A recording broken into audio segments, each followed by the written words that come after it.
retired Major Awich Pollar. He's a veteran bushwar fighter. He joined at an early age. You can see, if I'm not mistaken, he's in his early 50s. So if you deduct 37 years that he's been involved, he was really a young man. But he went forward together with our liberators like General Museveni. They won, and now they are in power. He's our Director of External Relations here at the NRM Secretariat, and other details which is going to mention to us, because I'm not familiar with his titles and what he does. But what I know is he started in one of the biggest schools in Italian school, that is in Pollar, and he has been the chairman of the old boys. Thank you very much. I can hand over the mic to him, and he will talk about himself in detail and also introduce the topic. Before our presenter, I told someone is going to also come and give us some detail about our presenter. Thank you very much.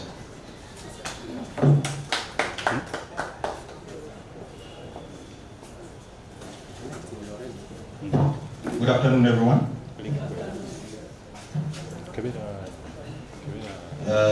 My name is Ronald Komakech.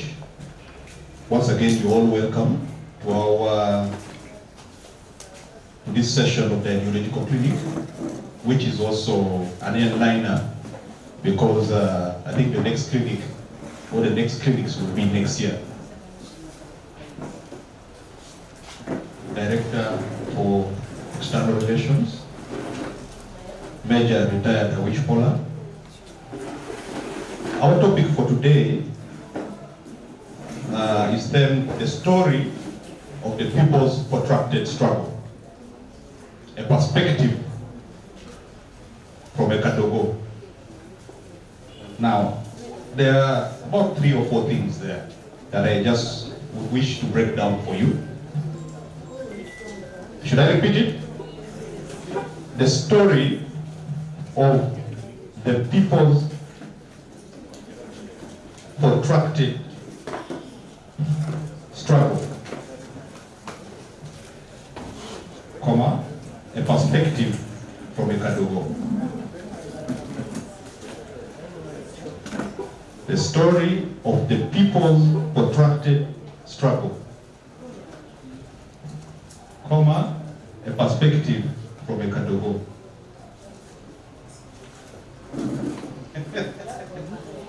Okay, someone write. Oh, Dokara. Oh, Nimrod. Nimrod, come and write. Come and write on the blackboard.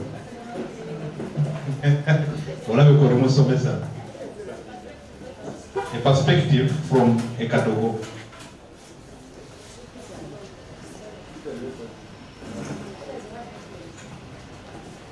You didn't have a pen.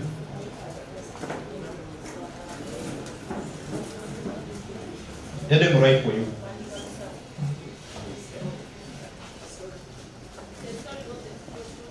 Protracted struggle.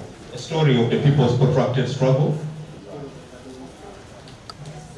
Yeah, of the people's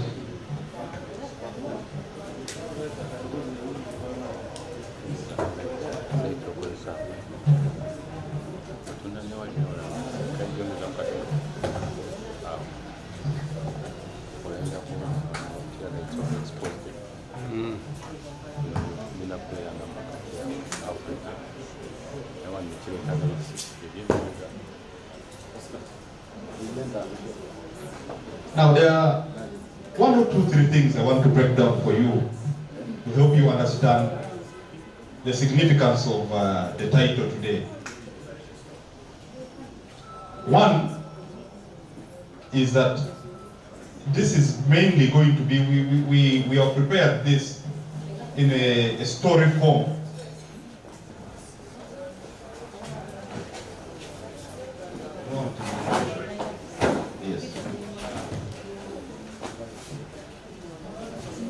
I was saying, one of the unique things is that we thought that this would be done in form of a story, okay?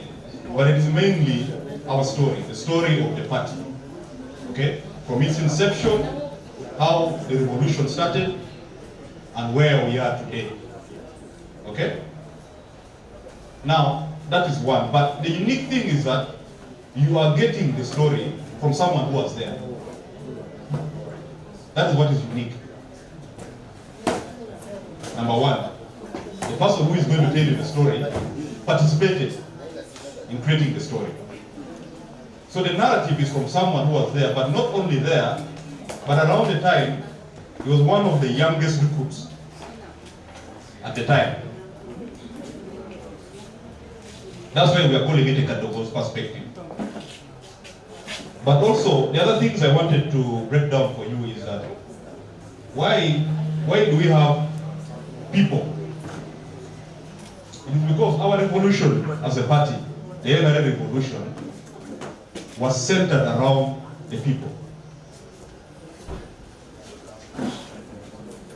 If you read Pepos Kutesa's book, he asks questions in one of his chapters.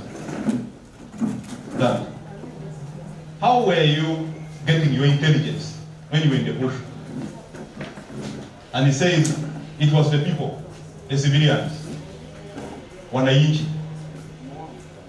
How were you getting your food supplies? It was the people. How were you sheltering your colleagues? He tells you it was the people.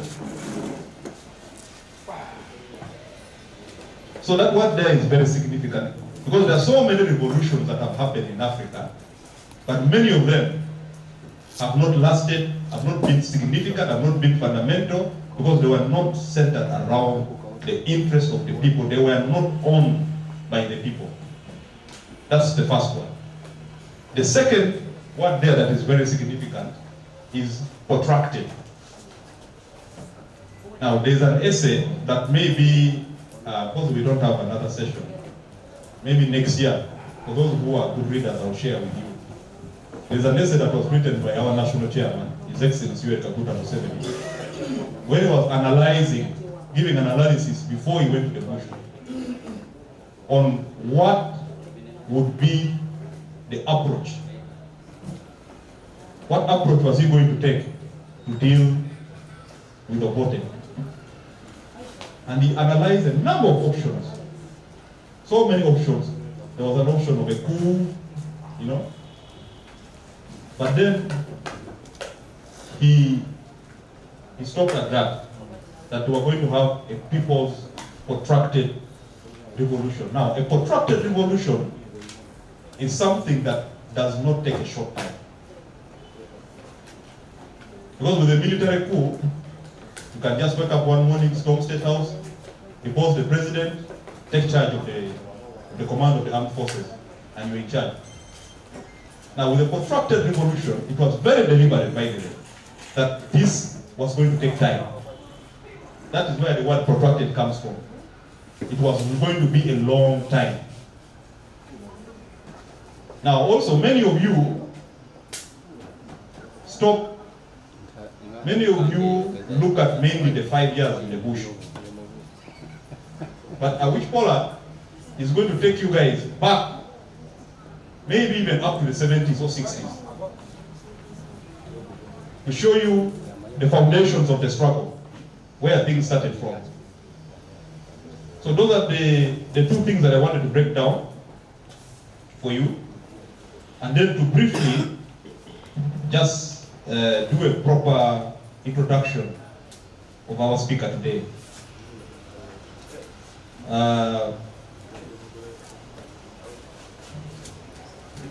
Comrade Awich Pollar, as you all know him, is currently our Director of External Affairs. But prior to that, I had already said that he's one of our historicals at the party. From inception, he was part of the soldiers that went to wage the people's protracted struggle against the regime then. But he has also been a member of the task force of the UPDF Senior Officers Campaign Team for the President 2021-2026. He was the NRM Parliamentary Flag Bearer for Lira City. He has been a political commissar in the Uganda People's Defense Forces.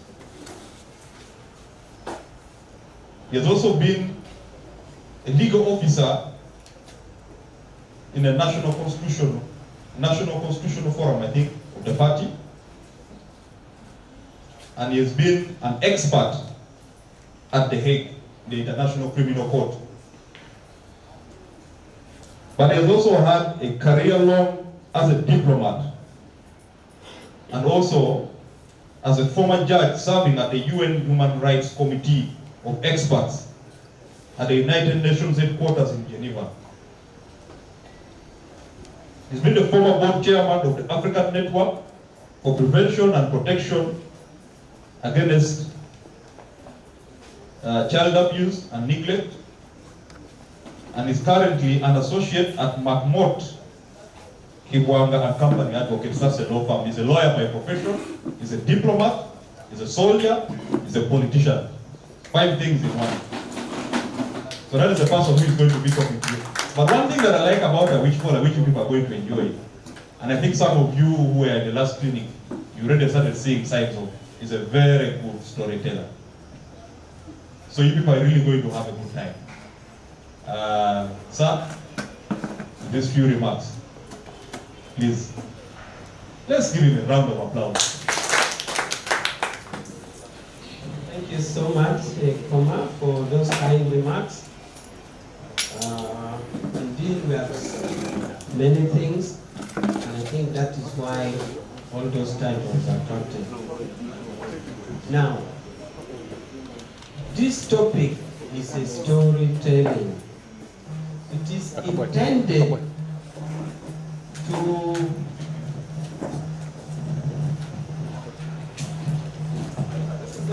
Is some noise coming? Or phone ringing. Now, this topic is intended, I have not pulled these glasses for nothing. I pulled these glasses to demonstrate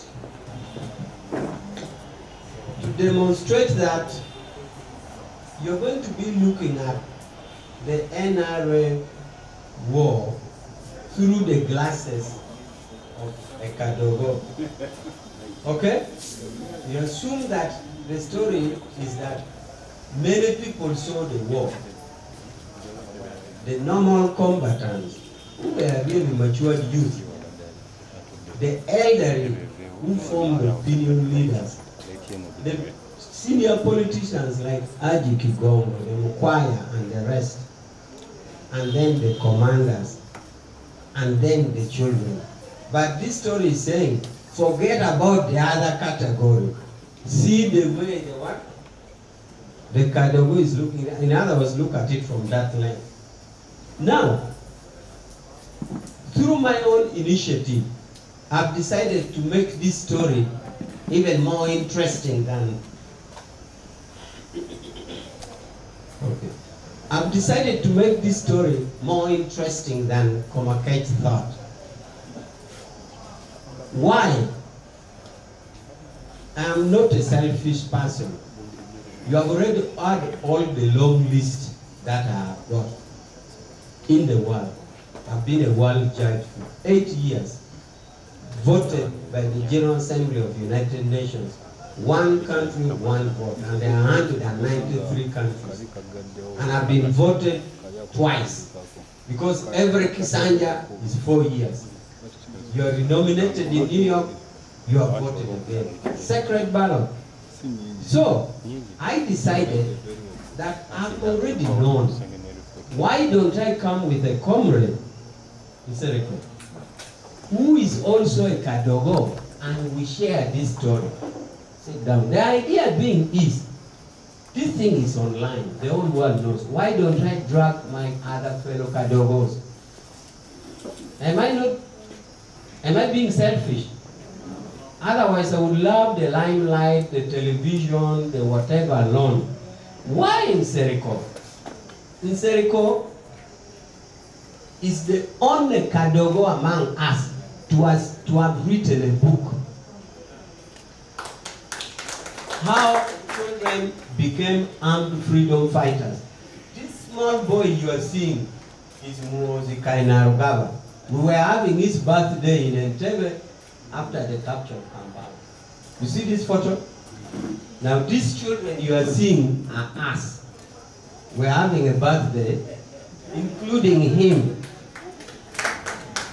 So Nsereko is the only one so far to have written a book, and therefore I thought we could share with him. Come and help me here. Now, in this book of Nsereko, in the appendix, he mentions me, Awich Pollar. How many times? You count how many times? How many? What pages? How many pages? In appendix Roman 2, appendix Roman 25, page 169, 179, 182, 358, 360, 393, 408, 409, 411, 414, 437 pages. The only person who is almost more mentioned than me is almost, I think, David Tinyefunza or Badron Subuga. Badron Subuga and David Tinyefunza. So, I am saying, of all the Kadogos, it's only Nsereko to have documented something. And in this book, President Museveni writes a what? A forward. Endorsement. This book is endorsed by Museveni.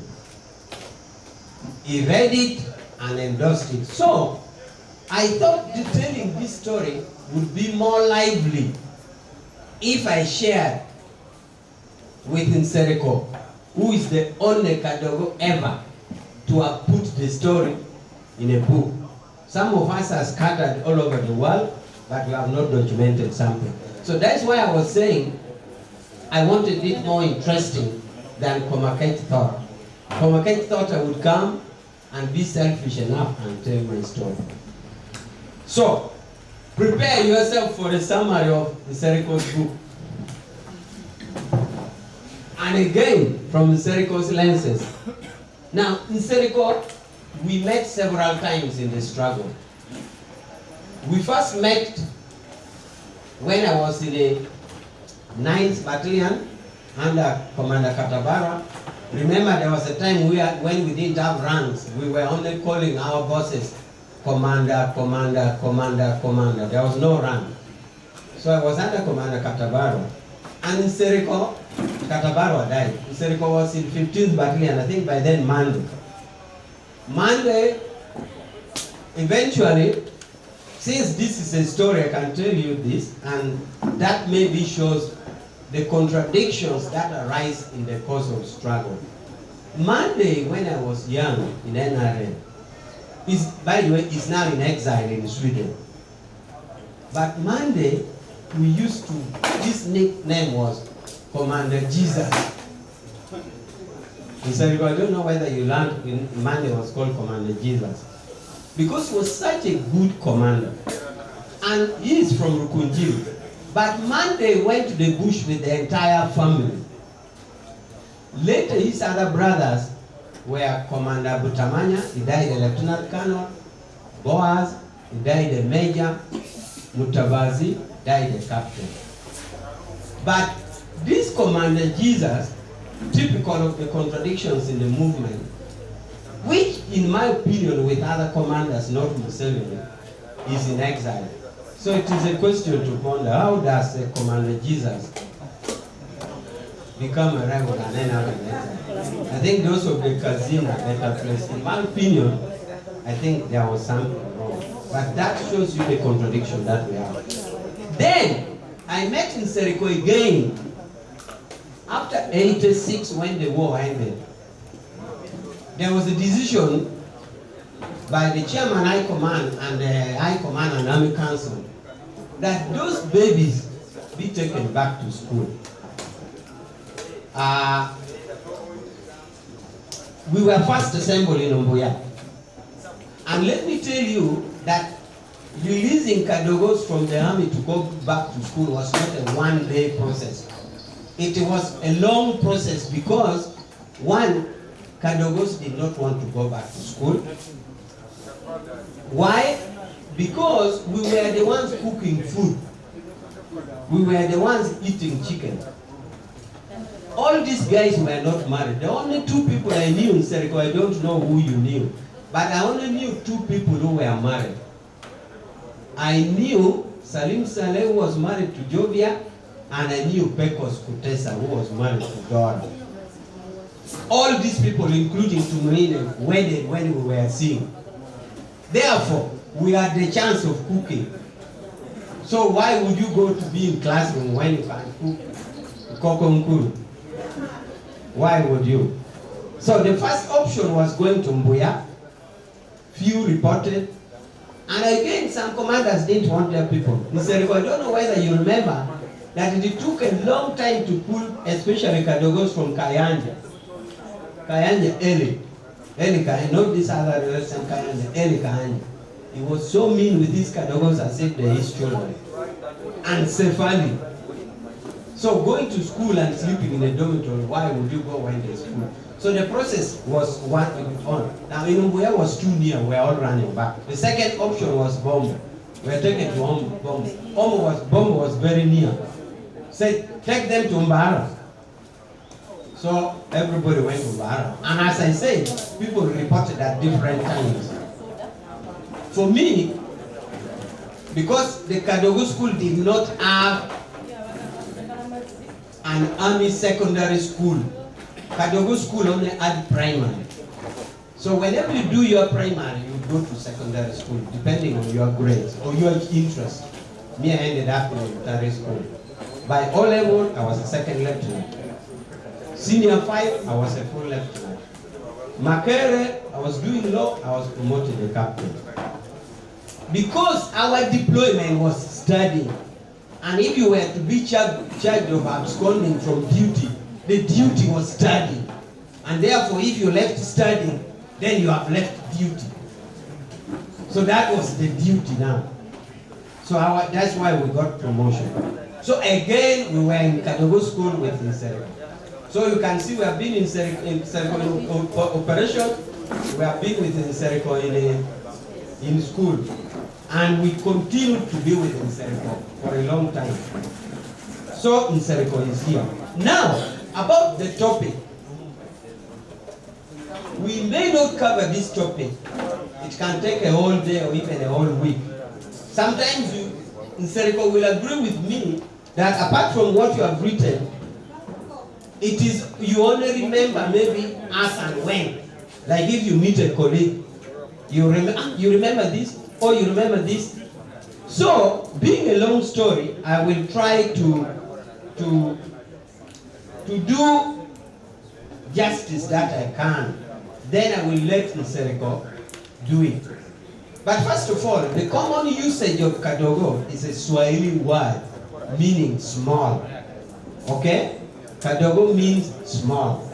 Like kitu kidogo. But it became a custom used to the NRM soldiers referring to children. And you will know that the ordinary definition of a child is anybody below 18. Anybody below 18 is a child. Therefore, but since the younger children are young, now, NRM is different.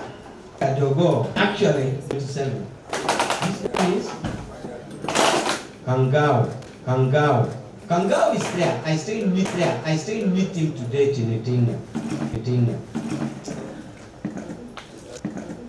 Kangao was in a Uganda Road Primary School. He happens to have been a son of a person who was a member of parliament of Western Ankole, that's covering Tungamu in before Amin took over. Now, he was kind of now associated to that family. Remember that to go to the bush was from the home of Kikaire. So, Kangao gets into the lorry and went, he was part of the attack in Kabamba. But Kangao later on, they chased him. Museveni chased him, said, no, we don't want children, you go back. Kangao was chased. He came back. But later on he went back. He later on went back later, much later. So, Kangao was the first child. Now, let me tell you the circumstances of how children were involved. Nsereko will go into other details. Is that, you see, the situation was, in the Luero Triangle was, the Obote army made it look like it was safer to be with the rebel than be with them. So many children that you see actually took safety.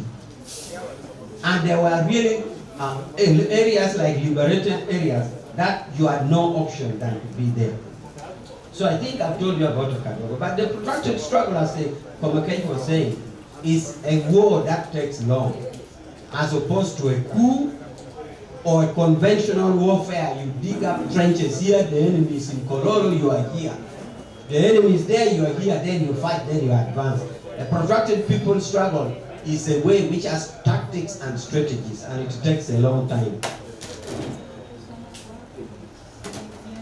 Averagely speaking, we estimate, this data has been changing. What could be now the total last estimate of the involvement of all of us? So it was like about 5,000, but the final product, the assembling point in Kadogo school in Ombara, maybe could have taken around 3,000.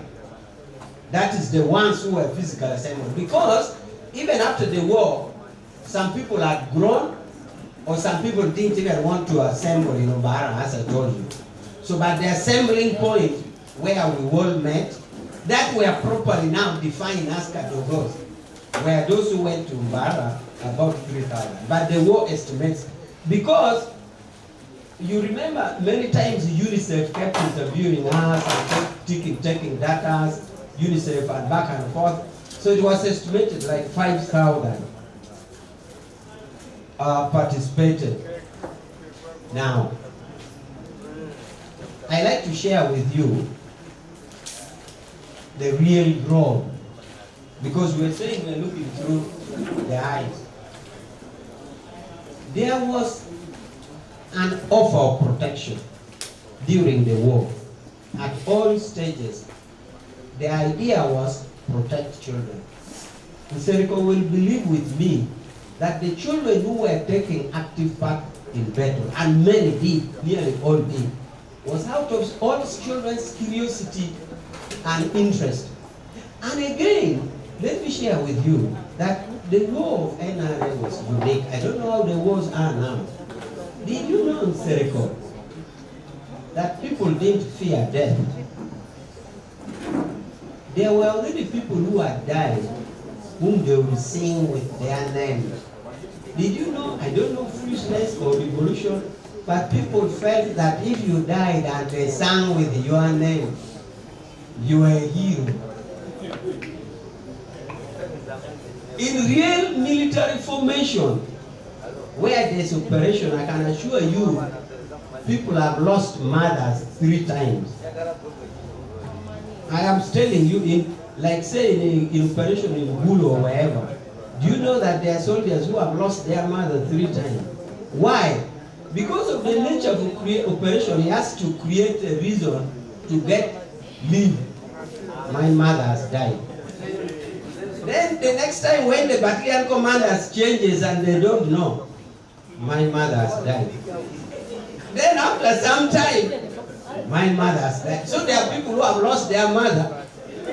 But unfortunately, or the opposite in NRA was that people thought that if you died, the song of comrade so and so, comrade death, people thought you'd be a hero, actually personally.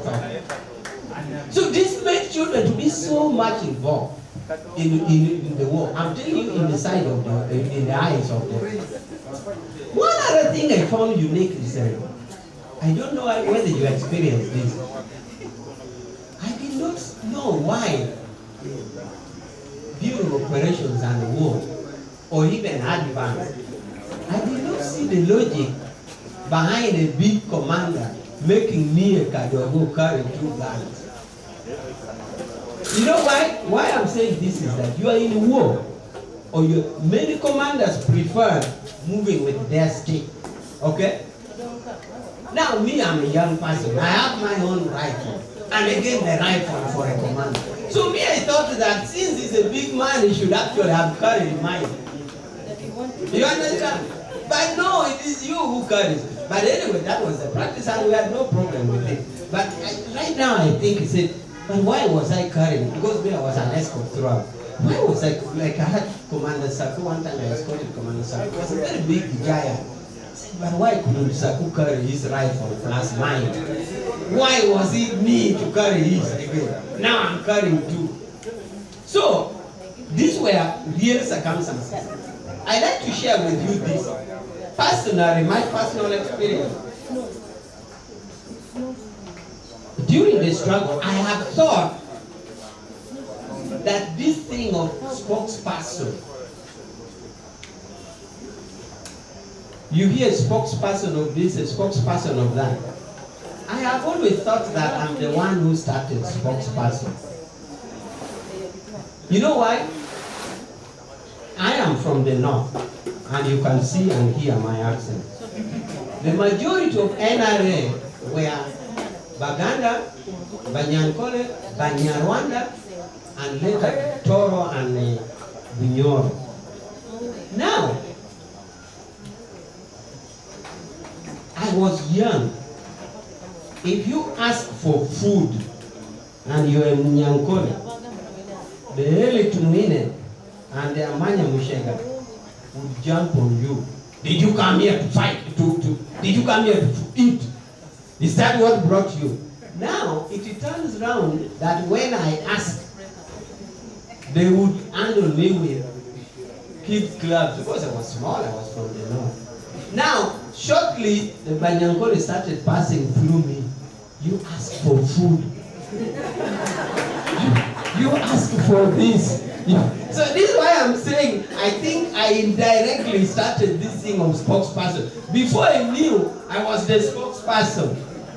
Because if you were an ordinary Nyankole and you ask for food, the hell to me, did you come here to eat? They would even take you and judge you. So, me, I was young and innocent. Kumbe, the commanders knew that because there was a art of building a national army and, to make it good, the senior commanders like the Karim, the senior commanders like Amin, and what were there. I mean, this other name is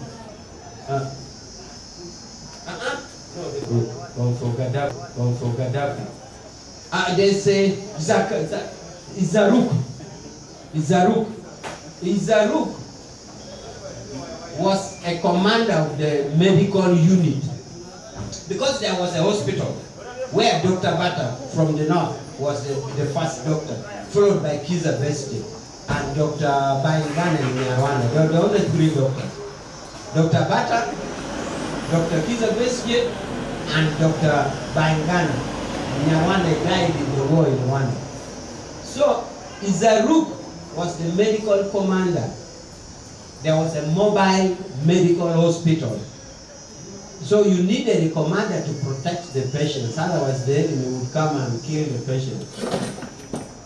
So he was one of the senior. By the time we got Lieutenant Colonel.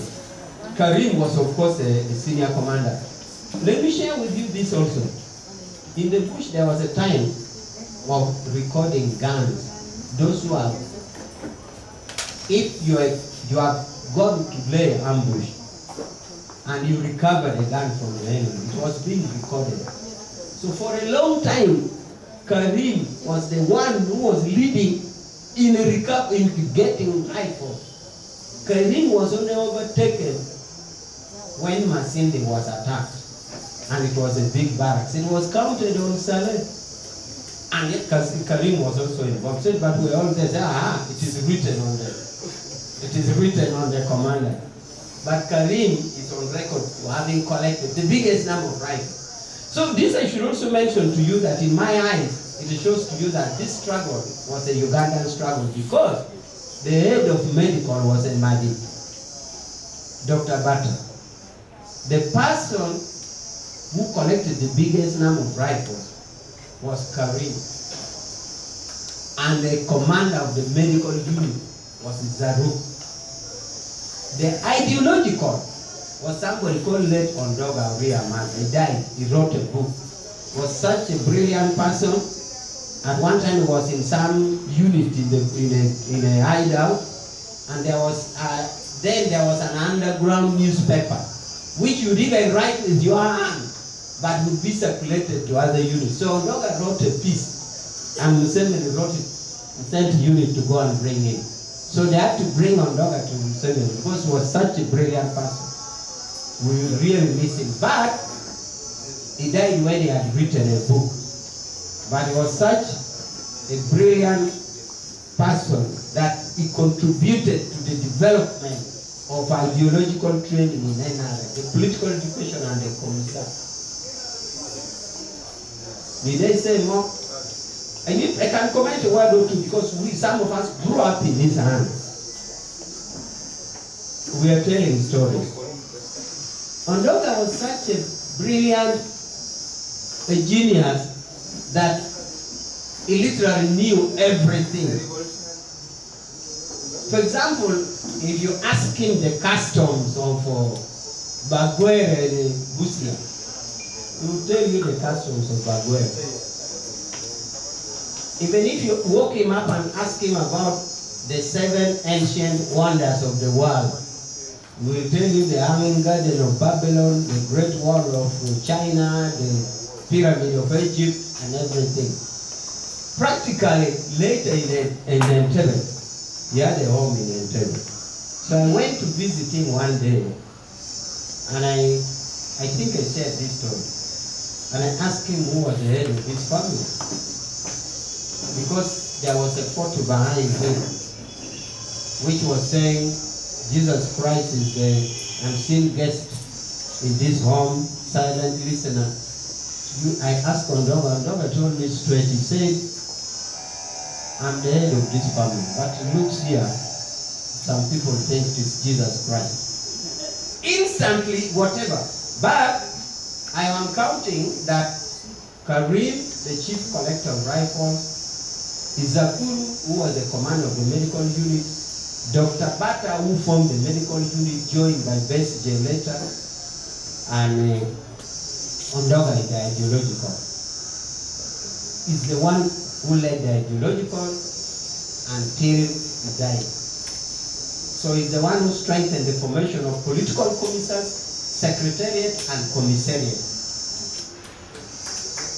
Now,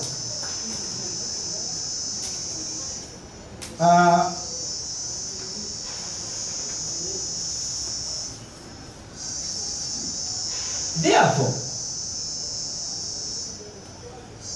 over time, during the unit struggle, before the fall of Kampala, there was no issue because we are considered like any other person, any other fighter. Anyway, you only do your part depending on your excitement, on your ability, and it was nice. It was really nice. The problem now came when, after the fall of Kampala, when the world started seeing it. I am not so sure whether NRM knew that it was against international law. But voices started coming. UNICEF first and said, UNICEF were the first to comment, why are those children in combat? And we said, but why are you complaining? We are okay. He said, you are okay, but are you supposed to be there? He said, what is wrong? He said, no. We said, no. So voices now started coming, and that is when we started feeling it. And that's when they started coming to interview us. I remember Kale Kayora looked for me in Obara and gave me questionnaire forms I went with UZ. There's a Kadogo is now a canon. Kayora gave me forms to distribute to all Kadogos. I asked him, but why? Kayora said, no, you let them feel it. UN wants it.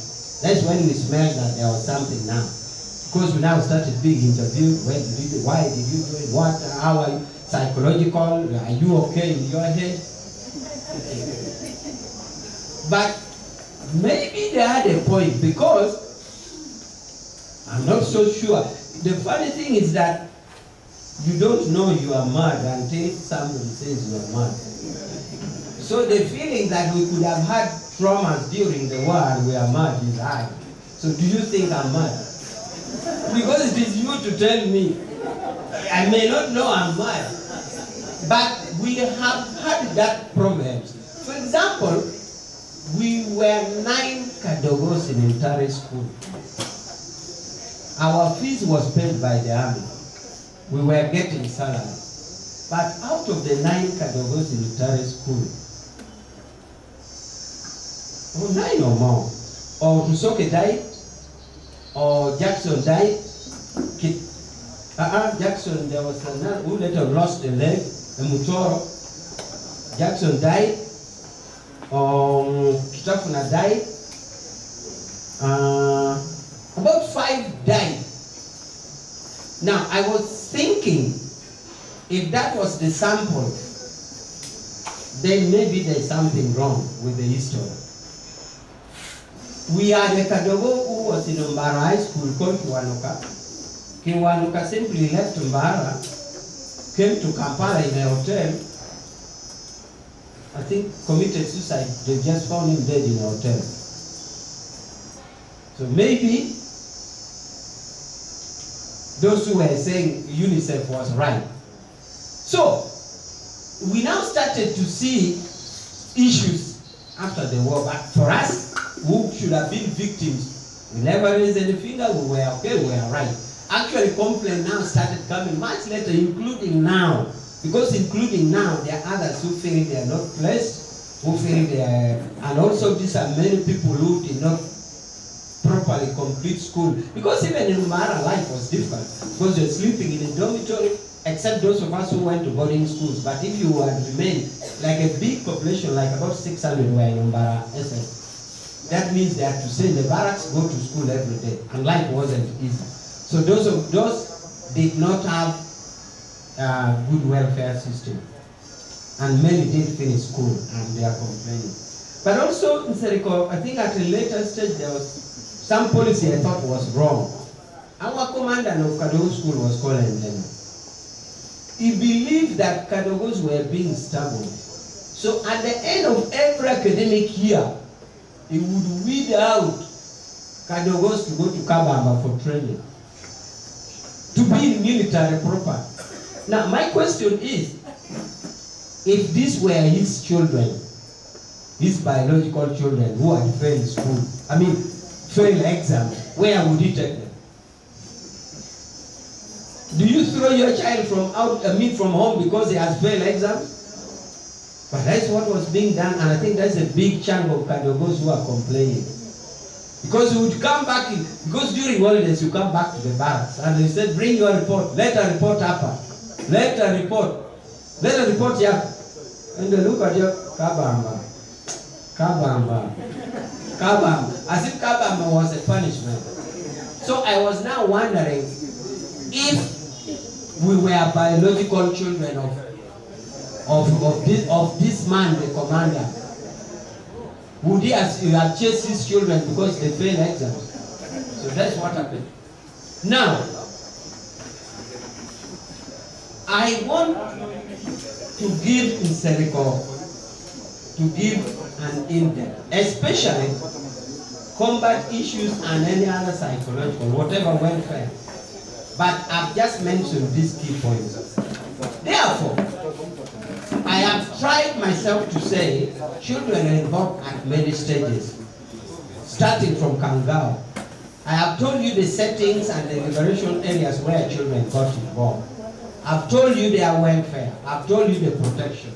And I've tried to tell you how it emerged out after the war. But I want my friend in Seriko to summarize his feelings. You may not talk about the books, but your feelings. Please, Sincericon, you are welcome.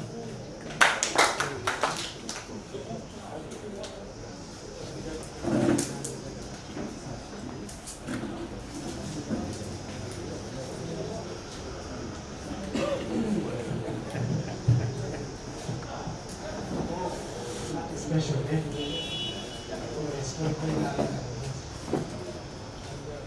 Mr. Chairman,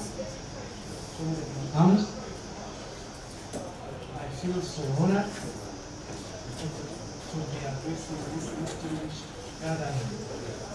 Fellow Ugandans like Council, some President Senior, many Awich, some men are still youth. Again, I would like to thank the organizers of this. You see, you'll forgive me. I'm still having that mentality of the bush. I rarely speak using these mics. You get it? So wherever I go, like here, people come and say, "Hey, we are not hearing you." I say, "No, why?" So still that mentality in my head, though it's a long time. But we are honored, all of us, fellow Ugandans, to come and listen to this story.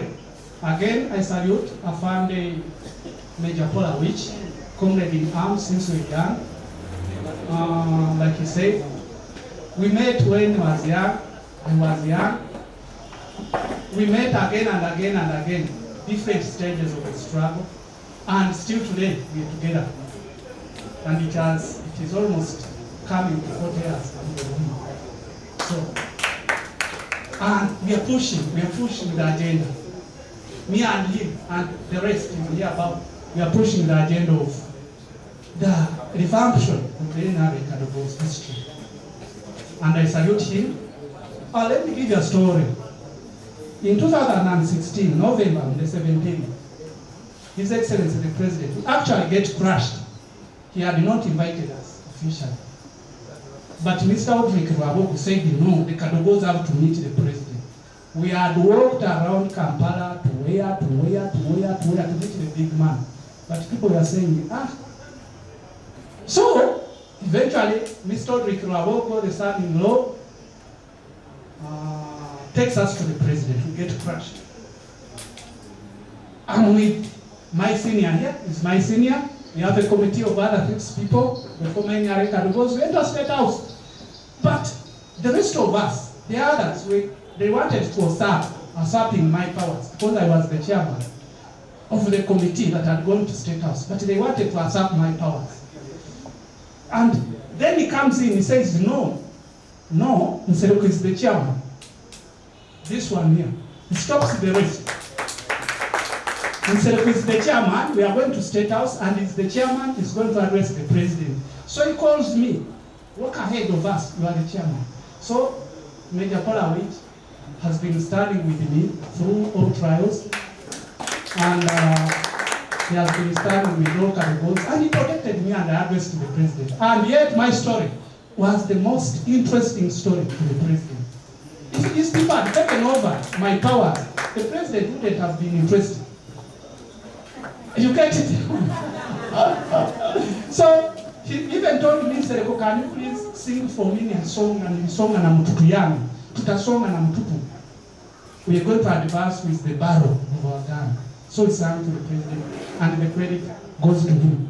Even he wrote the memorandum. So that was then. So I'm just giving a hint of why he has been so helpful in the struggle of revamping this to Kadogos, and today still moving in that line of getting us to somewhere at least, and we get so recognized and appreciated by the Ugandans. Thank you, Mr. Major Pollar, my senior. Now let me start, Mr. Chairman. I can see his familiar face. Honorable Dongo. Is it? Am I wrong? I'm wrong. You'll excuse me. Thank you so much. Then the rest of us here, I've not seen a familiar face, but there should be some veterans around, The senior citizens, please, you're most welcome in this conference of the NRM Ideological Clinic. Now, as per the story of the people's protracted struggle, Kadogo's perspective of Uganda's liberation struggle, which has been organized by the NRM Secretariat and the auspices of NRM Secretariat and being led by Major Pollar, Awich. He's again invited me, has struggled with me for a long time, telling me that you should come and address the public about the history of Kadogo, about our history. He called me here, he said, yes, you will come and I'll give you a platform.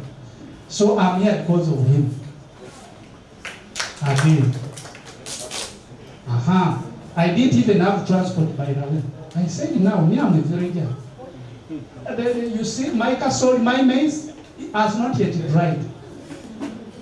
Now, what am I going to do? He said, no. I have 100,000 shillings for your transport. Come. It is not from the pockets of NRM. Oh, no, you can imagine. Now, the person who's speaking to you, I'm retired. From the forces, I retired when I'm 3 months, there.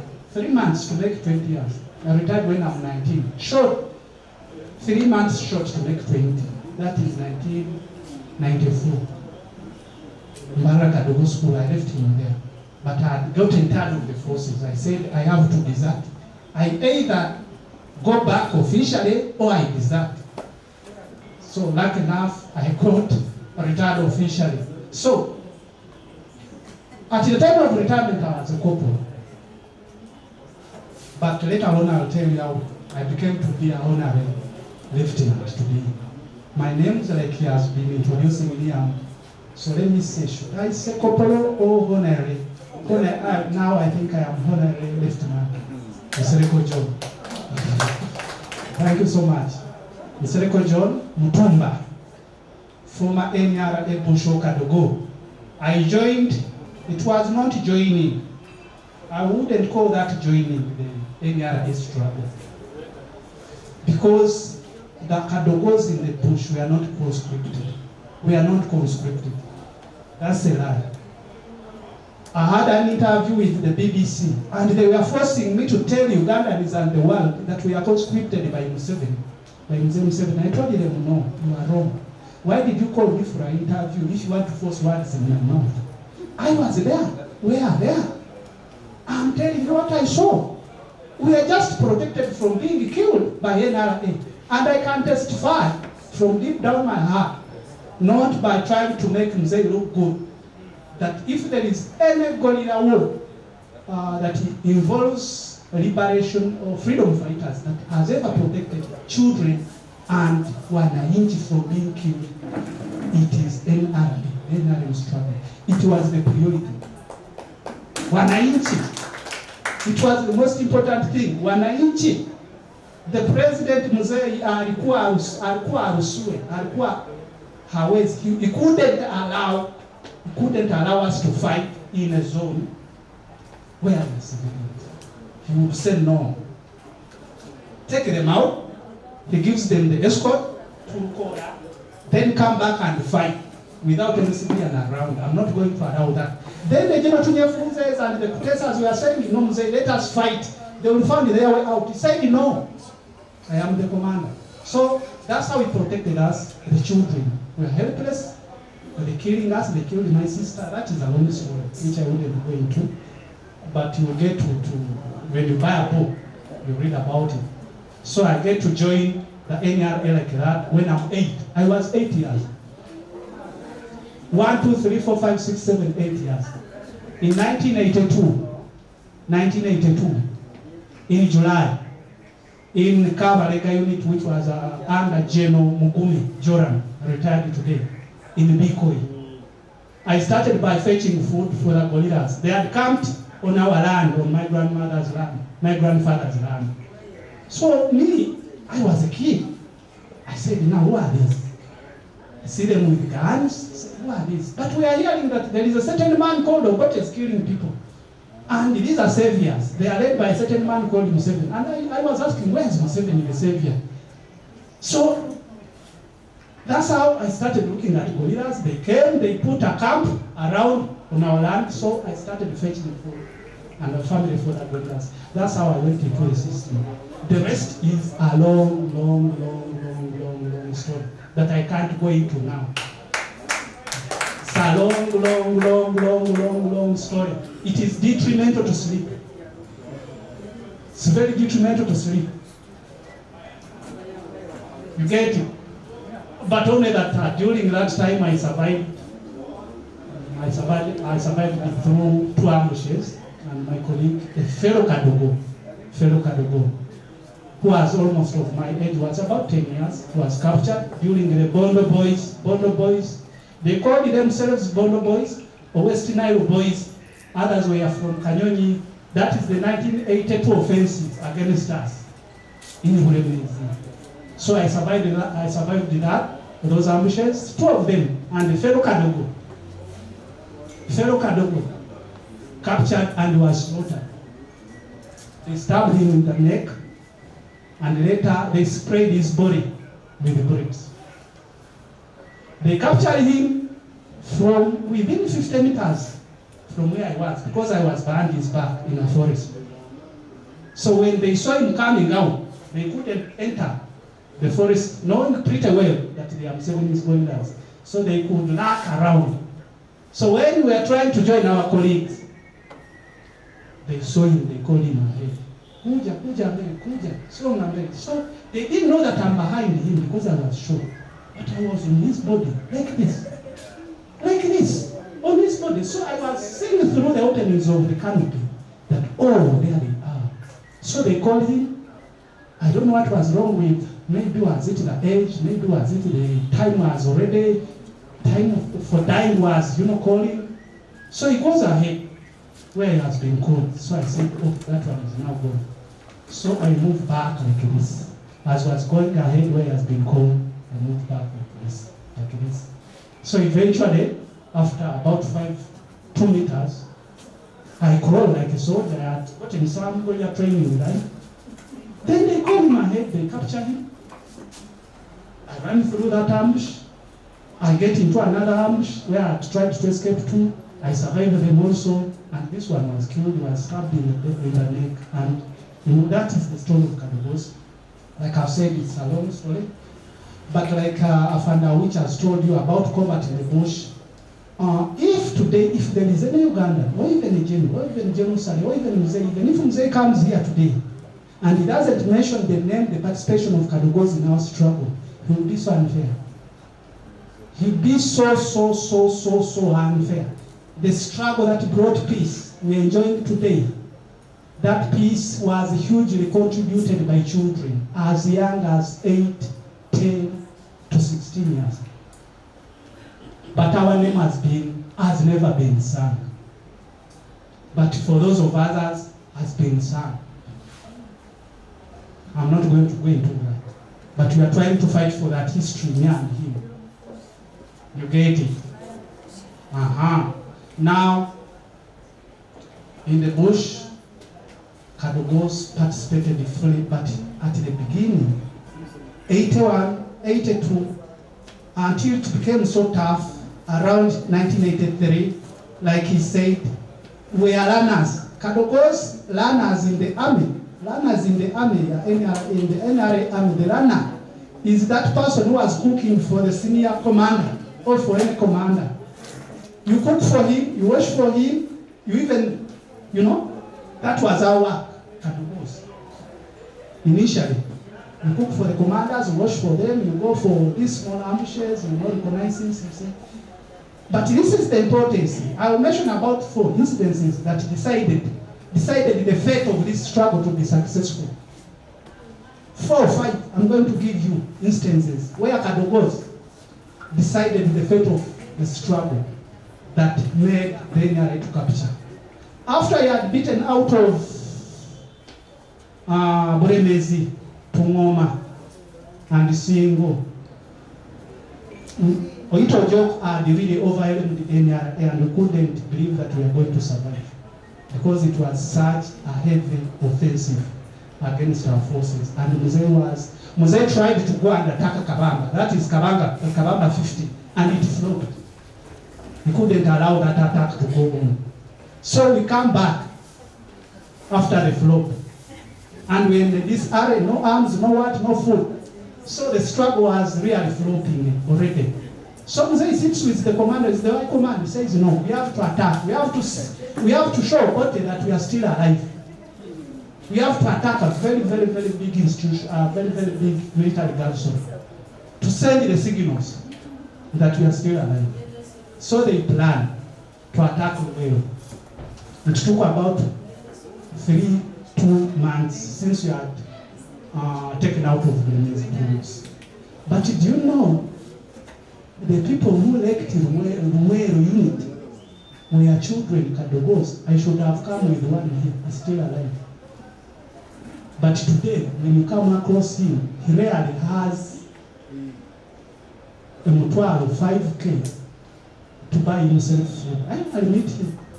It was wrecked by 5 children, Kadogos, the Rwabwoni unit NRM unit, that changed the course of the struggle in favor of NRM. Kadogos 5, Lameka and Dawson and the rest are dead. 5. That's how Rwabwoni unit was attacked by Afande Rujema, Salim Saleh, and Joram Muguma, and you got some arms. And Kadogos were specifically told that you go and wreck the signal center. That is your role. Go and wreck the signal center. They wrecked it for 2 months. And by then they had gotten each and every detail of the UNLA positions and the signal center. That was a very, very, very, very, very important role in the struggle of NRM.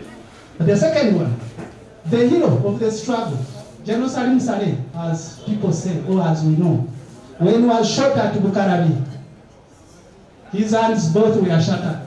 We lost that battle totally. Over 20 fighters of ours were killed. It was disastrous. You get it? When he was shot, Mzee was told that Salim Saleh has been shot. Mzee was at the headquarters, Chitema Masanga, with Kutesa, Pekos. So Mzee says, he calls Fale Guma, the late Guma. He says, mobilize the Kadogo. That small boy who drives very well. He was the first driver in the bush, Kadogo, at 14 years, at the high command. And he was driving Salim Saleh, he was driving Mzee, he was driving even other commanders. At 14, Mzee says, mobilize Nsubuka, a funder which has been speaking about here. Mobilize Nsubuka to go and evacuate Salim Saleh. Nsubuka jumps into Mzee's car, a pickup, Mukumbibiri, yellow in color. He drives it through Semtua at a terrible speed. He goes through the battlefield, through Stua. He picks General Salim Saleh, who was in tears, bloody. Puts him in a car, he drives him back to the headquarters, and he gets treatment from Afande Besiji and the Afande Bata. That's how Kadogo saved the situation. For Salim Saleh to be saved today, to be, and as if that was not enough, after getting that, recovering slowly, the Kadogo was attending on him to bath him, wash him, what, the runner, Sergeant William Chiseni. Today is a pauper. But once you call him, I always call to speak to him, he cries. He cries. He says, I was the one who bathed Afande Salim Saleh in Chitema Masanga. I'm not going to go into that. Those are how many? 3. Okay? Determinant factors that led to the conquering of this. You get it? Those are now 3. The 4th, do you know that the Kadogo who served Mzee at Birembo, the Birembo battle, big battle, was a Kadogo. He was his bodyguard. Because when a mortar shell, Adu was somewhere over a hill, and the NRM was on the hill after successfully overrunning Kabamba with many arms. Then eventually the shelling starts. the bomb starts falling around Mzee where he was addressing the forces. But it was a Kadogo and his colleagues, his small colleagues, who fetched him and took him out to hide him somewhere. In a tree. That Kadogo is there as historical. You get it? Those are 4 incidences. Then the 5th is this last one in 1986. I found Kayanja Fred, the Kadogo. The Kadogo. Remember him, we were with him at Etebe. We were with him, I found Awich and Kayanja. He was a political commissar, and I was at the High Command. By the way, I did tell you that I was the youngest Kadogo to be a fighter using artillery. An artillery fighter. At 11 years, I was an artillery fighter. The youngest Kadogo to ever use the artillery in any other day. So I was deployed at the High Command as an artillery fighter. So Kayanja, from the bush, he was a bodyguard to Mzee. Mzee had around over 10 Kadogos, almost 20 in the bush, who were his bodyguards. You can even see this book. The Kadogos are around him. So Kayanja, like he said, Mzee tells Kayanja that you go to school. Kayanja refuses. Said to me, Mzee, I can't study. Did I come to study? He came to Bombo. He was brought by force by Mzee, and he went back to State House. Then Mzee calls him. He says, Kayanja, what is wrong with you? I sent you to school. You can't join your colleagues. Why have you come back? He says, Mzee, I'm not going anywhere. If you're putting me in jail, please do. And Mzee got surprised with me. So Mzee gets a teacher, a private teacher for Kayanja. He was teaching him from State House to learn English, because he was always with Kayanja on international trips. What kid who would speak English with was on what. So Mzee, realizing that Kayanja was objecting to education, he said, I have to be having a bodyguard who can speak English. Because I was with Kayanja in school as we started out. He never completed the P3. I was working on his, homework and what. Yes, we were sitting on the same bench. He could not study. So he said he was infuriated. Yes, he loved the boy so much. And Madame Janet, they loved him so much. So they couldn't let him go, but they said at least let him go and study, but he refused. With his colleagues, the whole group of the High Command refused. Like Major Awich told us, we are against studying. Why? Our work was fighting. Where are you taking us? So we are corrupted. The Ghana had corrupted us from the bush. You get it? So how could you take us to study? Me, I'm escorting my commander, like he said, I'm taking his gun. I'm earning salary, I'm eating some chicken. Where are you taking me? So it was so hard for Mzee to take children to school. So Kayanja is an example. He served the president from the bush from around 1984 as his bodyguard up to his death in 1997.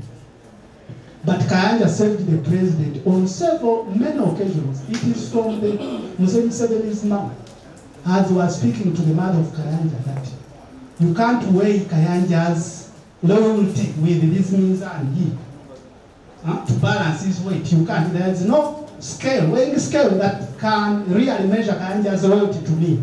He was telling Kayanja's mother why he had saved the president assassinations on many occasions. People are bringing millions of dollars in dollars, giving it to Kayanja. God assassinate him. Please help us assassinate him. But Ms. Kayanja would go to Mzee and tell him, Mzee, they want to assassinate him. You get it? On many occasions. So that is the 5th incident. But there are so many. Of how you see of why you should really appreciate the role of Kadogo's pride in the struggle. Mzee would be dead today if I had not been Kayanja. Salim Saleh would be dead today if it was not for Kadogo Badus and many of the rest.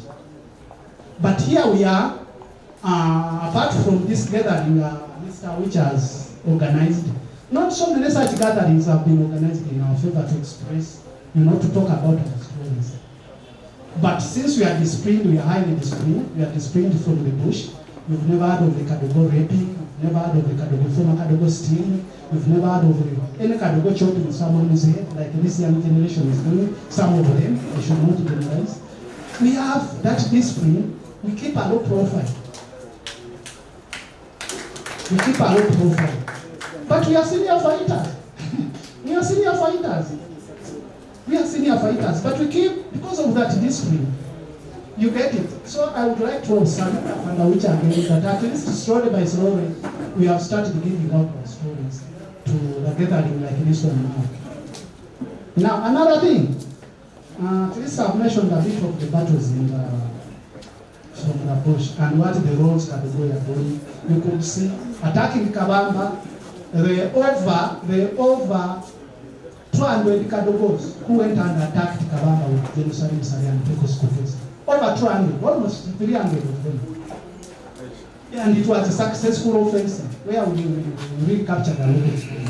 Masindi, over 300 Kadogos. Those were the biggest battles. And Kadogos were involved. You get it? Rwabwoni, 1985, which was commanded by Rijema, Fando Rijema. Kadogos participated. Capturing Kampala, this place. They're advancing at Korosan TV. Kadogos were passing here, through here, to go and attack. So, there's no question that Kadogo are part and parcel of the whole battles that brought NRM and secured the peaceful enjoyment. You get it? And we would like to spread, I would request you ladies and gentlemen that to spread this message, that there is something that has never been told about these children. You get it? But there is this phenomenon where we are called child soldiers. From every circle, internationally, locally, where, they say child soldiers. We say there is child soldiers. We are not child soldiers. I hate that description. We are child freedom fighters. We are revolutionaries. We are revolutionaries. We are not child soldiers. We're fighting for our lives. Not like the Kadogos of Obote during UNLA, because there were other Kadogos. Obote and those other fighting groups, and you have seen Kadogos of Koni. They were murderers, rapists, and what. But it was instilled, it was coached in them that you should kill, you should rape, you should steal, you should vandalize. That was Koni, coaching the Kadogos of them and other such groups, and even the ADF, you can see Kadogos. They are killers. And they are. And let me say this. In the whole history of child freedom fighters, it is only, in the whole world, it is only NRA Kadogos who are pro-people, revolutionary. Only NRA Kadogos, you can go and research. You can go there. Even those in cocaine fighting gangs in Latin America, they are Kadogos. But their work is to kill. Take cocaine and go and kill and rape and what? You go, there was Sierra Leone, there was Liberia, there were Kadogos, they are chopping off people's heads, you know? You can mention anything you want. But any other Kadogos, even you can sell us here, you can sell us here. No one can come out that I've ever heard something terrible against the Kadogo. We are so proud of that. We are so proud of that. There are politicians today in NRM. I'm sorry, I'm going to speak about this from the center of NRM here.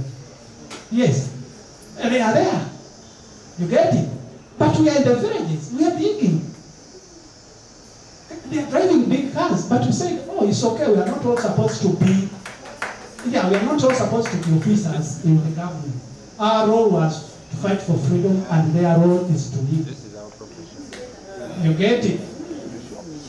So they played their role and we played our role. Their role is political role as of today. Our role was fighting. So we had peace with that, but we said, come on, can't we get supported? Can't we at least get supported? With all respect, with all due respect. You get it? So I'm saying we are not conscripted, but we are protected. That's how we became Kadogos. I was 8, I was rescued by NRA. There were even younger Kadogos than me. We call them the Bushwa children, Bushwa children, NRA children. 4 years, 3 years, they were picked up by NRA as their parents left them along the way during the fighting. So NRA picked them, took them, and adopted them. They are all there. There are many. Kauchi was 3 years. Rwabwoni died was 3 years. There are many. We are in different groups because we started in 1981. But I haven't told you that the phenomenon of Kadogos in the M7 struggle started in Fronasa in Tanzania, 1976. Because even Jerusalem was a Kadogo, he was 16.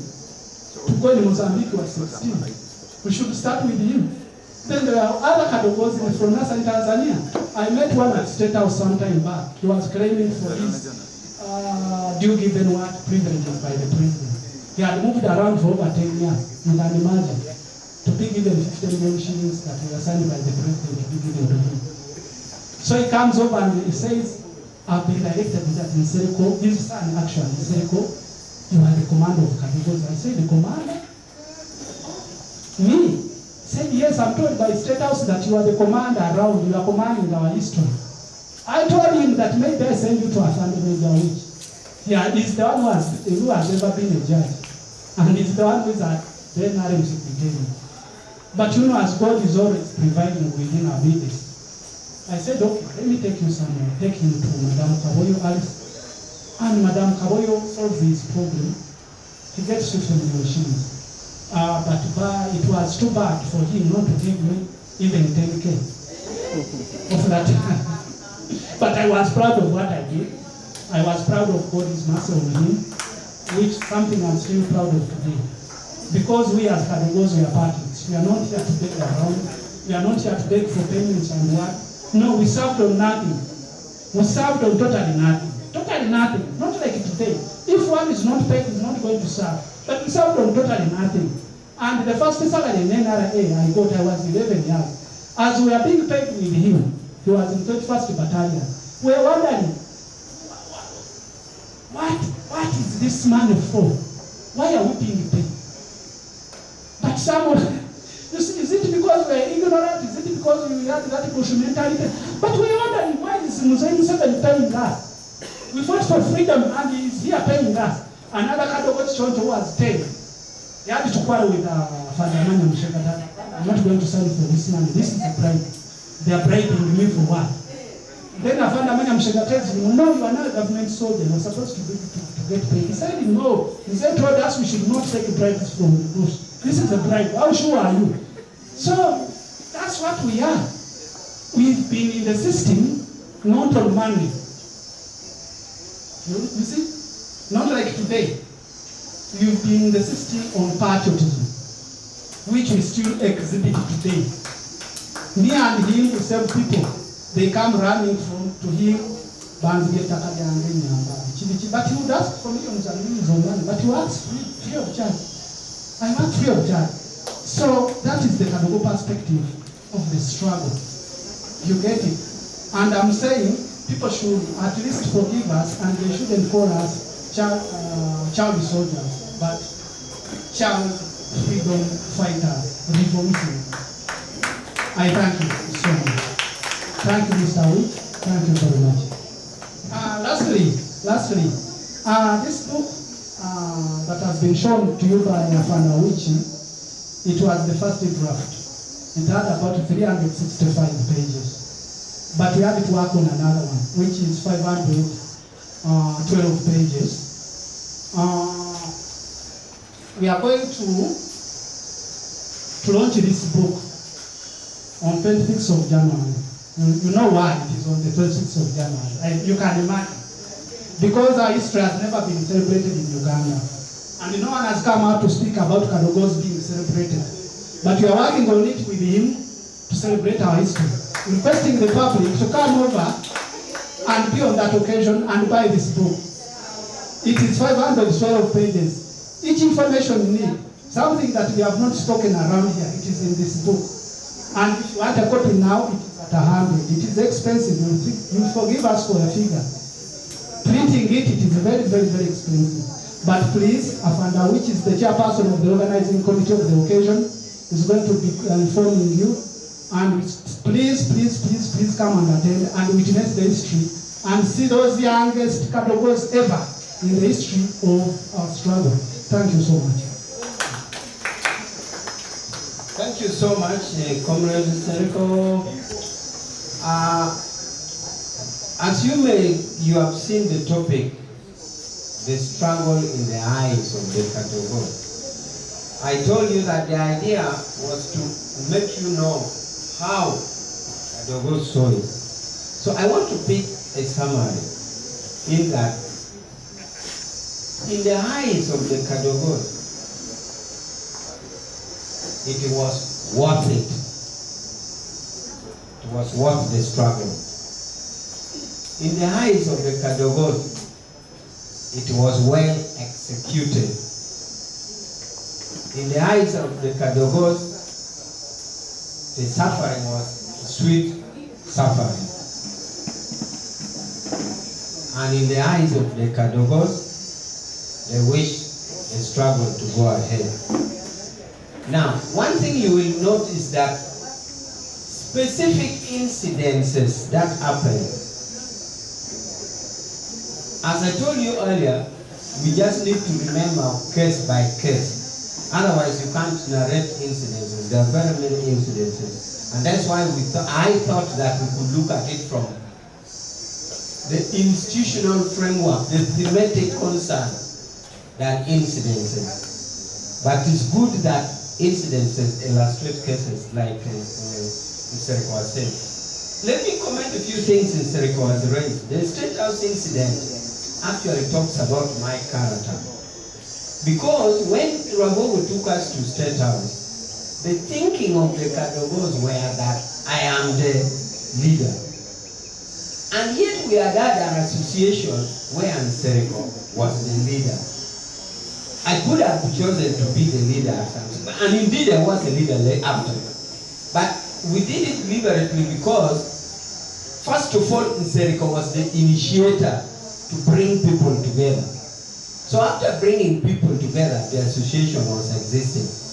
But why I said it speaks about my character is that I let us enter State House while they thought they had made me the leader. You understand? We entered them thinking I'm the leader. Meanwhile, I'd whispered to Seriko, you don't mind. You are the what? Now, who are you? People are taking you to the president and you are the leader. And you are busy whispering another, don't mind. And because after they ushered me, Your Excellency, Seriko said, you later agreed that the leader, in our issues, let that be who, But at least admit him the what? The leader. Then it was from him who said, okay, thank you. Your Excellency. I'm the leader, but for presentation of our issues, Your Excellency, I request that Mr. Awich. Then I did it, and that speaks about myself, and that is why even up to now I'm saying I have the latitude, I have the platform, I'm everywhere. Why wouldn't I give my friend a chance for exposure also? And that's exactly what I did in State House. And I disappointed our Kadogos because we entered thinking I'm the leader. And I told him, Seriko, keep quiet, you don't mind. Let us enter. Isn't it what happened? And when we entered, they said I'm the leader. I said, Your Excellency, Seriko is the leader. And then we sat there. He said, can you talk? Seriko said, Your Excellency, thank you so much. I'm the leader, but I request that Awich makes the presentation. And it worked well. And that is how selfish I am. I mean, selfless I am. That is how selfless I am. Yes. So I did it. I also need to comment about, since we took up Kadogo syndrome, there's an issue that he mentioned that was never brought out. I think should have been brought out more strongly. You see, during the war, there were other children who were picked by commanders whose parents were not known. children who were picked in the war and parents were not known. And they were given names of their village. If you are picked from Kiboga, you are said Rwabwoni. Then the other Christian name John comes in. Rwabwoni, Rwabwoni will not be that late. Because this Rwabwoni was late. There wasn't the war, nearest war to Rwabwoni was going to Mbara, to surround Mbara barracks. Because there was a move, and I was in that unit that surrounded Mbara barracks. That's the only war around Ankole. Because Mbara was surrounded, and Masaka was surrounded, and they all surrendered later. But Rwabwoni, there was no war. But I'm talking of the way. Now, if you are picked from that value, I didn't even, Rwabwoni was one of the youngest, because even when we went to school, to primary, they had to start from P1. The assumption is that they had done nursery in the army. So they started from P1. So they are there, but they grew through the struggle, but later on others died. About the first salary, it is true first salary surprised us. And first salary came late, around 88. When? 86, late, I don't know. Me, I got it late. Because from April, actually 87, because there was no salary anyway. You eat food, kaunga, beans, and that is all. So salary surprised some of us, and we were like, what is it? That salary. Salary for what? That salary of the soldier. Say, hey, you mean we are also paid money? That is it. Now, colleagues, the topic is wide. From the perspective. Okay. Mr. wants to say something. The issue of the first NRM salary is also very historical in so many ways. Because from the bush, ragtag gorillas with slippers, others in barefoot, many of us were in barefoot. So the first salary, so many of us in NRA, they don't have the records of when that salary came really. And I had not written it anywhere because I was ignorant. I went to the bush when I stopped in primary 1. I was in Pollar. So I had no records. But we the bush people remember by the events that happened around that time. What was that event? Like Mzee likes to inform us when he was born. He likes to, to relate with events. So the first salary in NRA was in 1986. I have proof on that. But it was brought in batches. A battalion would get, then other battalions in northern Uganda would wait, and they would get in 1987. But this Kampala battalion is 11th, 28th, what, they would get. Then the others would get in 1987. So that is where the confusion is. But the first salary was in 1986. Why do I say so? I was 11 years. And in 1986, December, I remember we are taken to Karamoja. We are the first fighters in Karamoja. We are the first fighters in Karamoja. 1st Battalion, 9th Battalion of this gentleman. By then he had gone in 21st Battalion. So in 1986 December, we are taken to start fighting in Karamoja. I was then 12 years because each July I make a year. Each July I make a year. Each July. So 86 we are taking northern Uganda and Karamoja to fight. But before taking us there, already we had gotten about 3 salaries. That's how I come to say the first salary was in 1986. I can't contradict. I can't. If there is an NRA soldier who doubts about it, then it's wrong. So I'm trying to correct my senior here because for him he doesn't remember. But that's how it came in batches. Thank you so much. Thank you for that, because me I got in 87. But again, commenting about the Karamoja incident. Karamoja has been a big problem to NRM. Remember that among the 10-point programs, Karamoja stood out as a agenda item on its own. How to develop Karamoja. The original 10-point program. So it has been an issue for long. Now, in Seriko, we are taken inside Karamoja to fight. But I also like to share with Seriko that for real combat, our battalion was the first to fight. 9th. When 9th advanced for the first time NRA crossing to Acholi, I was in 9th battalion. You know, Kampala had fallen on 26th of February or January. Remind me the date, man. When do we always celebrate? We always celebrate 26th of January. Now, because of advance, it took long to reach northern Uganda.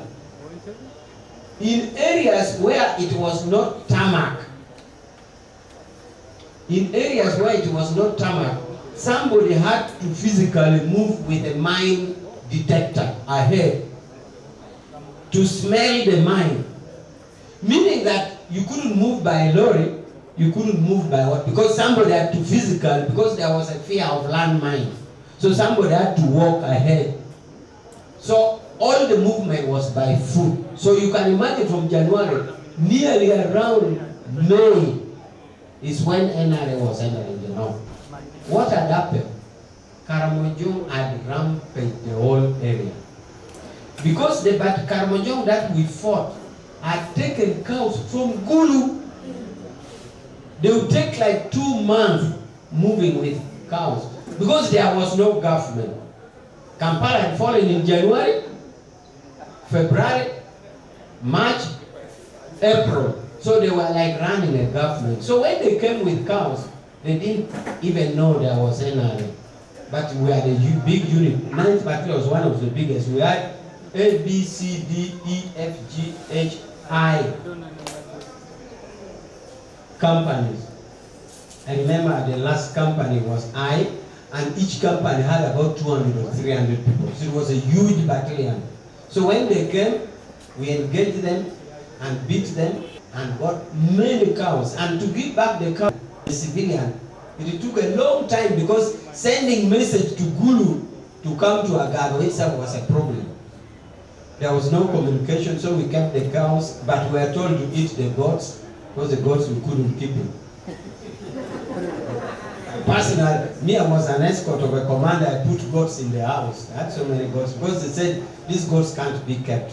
The cows we kept it because the cows from Agado, from Pakalan to Gulu, is about maybe 200 kilometers. And in that poor area, movement was difficult. So we were the first to engage them. And then later on, in Karamoja, where Commander Kam and the rest were shot. Yes, Katabar was a CO, Kam was a Optio, and Kam was shot. Katabar was also shot. Kam was shot, I remember. So, that is the Karamoja incident. But I like to summarize by saying, in the eyes, you can remove the word perspective. Perspective simply means the eyes. In the eyes of the Kadogo, the struggle went on. We participated in it. We are happy about it. There, although challenges, as I've indicated to you, the challenges amazingly did not come during the war. The challenge that the Kadogos have or had came after the war. The challenge was not fighting itself. The challenge was not dying. The challenge was not the lack of food or what in the war. The challenge is after the war. And that is when the issues of school came up. And that is how the issues of dropping out of school came up. And that is now how the issue of challenges of placement came up. And that is how the issues of who is where at the moment came up. But for the struggle itself, I can assure you, even a Kadogo, a young Kadogo would be a siasa, would actually address the crowd, political awareness. Even a Kadogo would address a crowd. I remember in Entebbe, we were the one who formed the LCs. Around Nkumba University, where I was sent. I'm the one who formed the LCs there. All of us were very aware, children as we were. Finally, because of the nature of the struggle and the beautiful young handsome boys women liked us. And that itself was a problem. I can assure you, to stand on the roadside in your uniform to wait for a lift, women love to carry you. And that is how the Kayanja fell victims. And I can't say, maybe in Serico, I can't say I'm a saint. I'm a sinner, but Jesus Christ is the Savior. And therefore, I'm not saying those who died are sinners. No. I'm a sinner, but Jesus Christ is my Savior. Because we had the challenges. We had no money. There was no money, but you could get what you wanted. You could get what you wanted. But it had its challenges. Even in Umbarara, you remember? Actually in Umbarara, again, I don't know how I survived. Because I was the most facilitated Kadogo, really. Because I was a commission officer. But for whatever reason, I don't know, Sharawanga, all these guys, all of them got babies except me. Am I lying? Everybody got babies except me. I don't know. I don't know what happened. So, and yet I have confessed my sins. And yes, I've confessed my sins, but nearly everybody came back with it. And the children are big. I think Charanga's children finished university now. The children that we got from Bara, finished university. So, colleagues, the struggle had many actors. The political leaders, who even included civilian political leaders. It had young, competent commanders, some who had trained and got commissioned, soldiers who joined from other forces there, and other soldiers who were recruited were there. We didn't mention, Sereko, about women Kadogos. We didn't mention Kadogos. There were girls. We had girls. We had girls who also were in the struggle. And they also got themselves through. I think that's a story for another day. But we had girls among us and went back to school with girls. We had girls among us and went back to school with girls. I remember in 9th battalion we had so many young girls below 18. So, so many actors had their views how the struggle was. I'm sure if you ask Honorable Kigongo, he has his views, the perspective. If other commanders have put it down, the late Ondogari Amaza, and then the Pecos Kutesa, they have written their book, Katrina have written their books, that is in their perspective. And others in their perspective. So we have tried to show you in the eyes of the Kadogos. I thank you very much.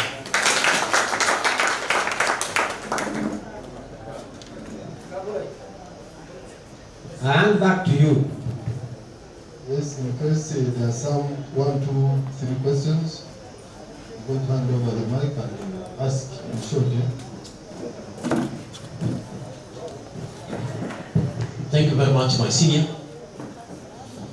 Good evening, ladies and gentlemen. I know we might be tired, but we shouldn't be tired.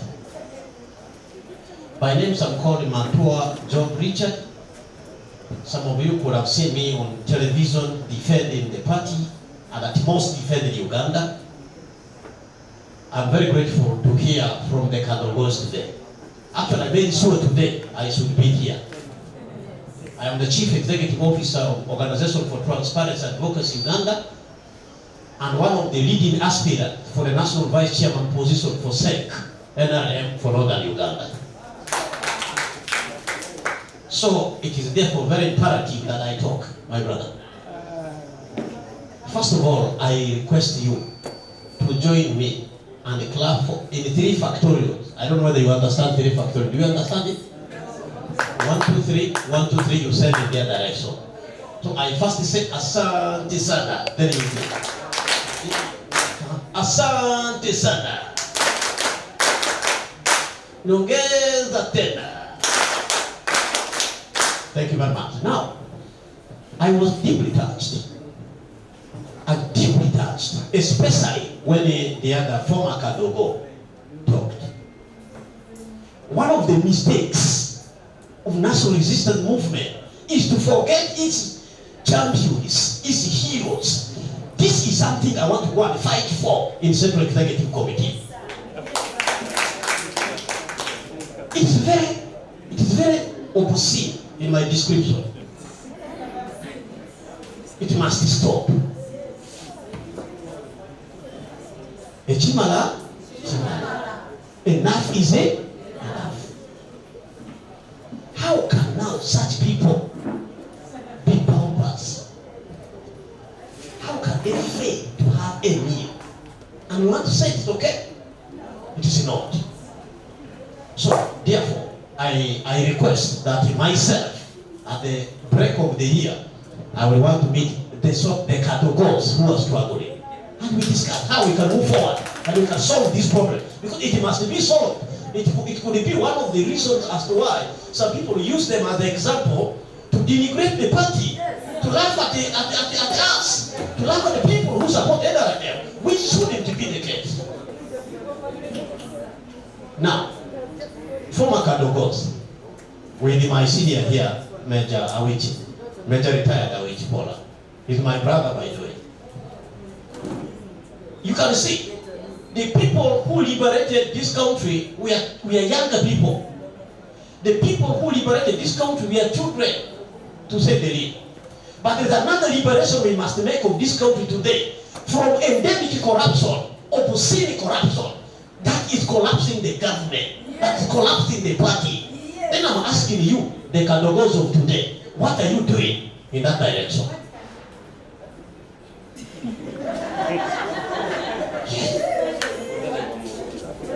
I am telling you, dear former Kadogo, that battle, it needs another protracted war.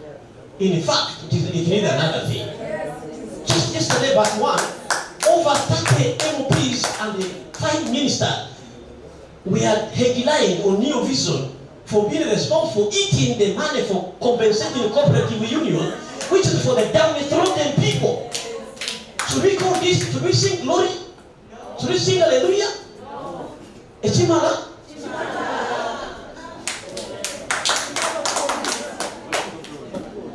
So, that is where the party must go. The soul of NRM is injured. And we must redeem that soul. Having said that, then I place the former Kadogo. When that book will be launched, I will buy a copy at 2 million cedi.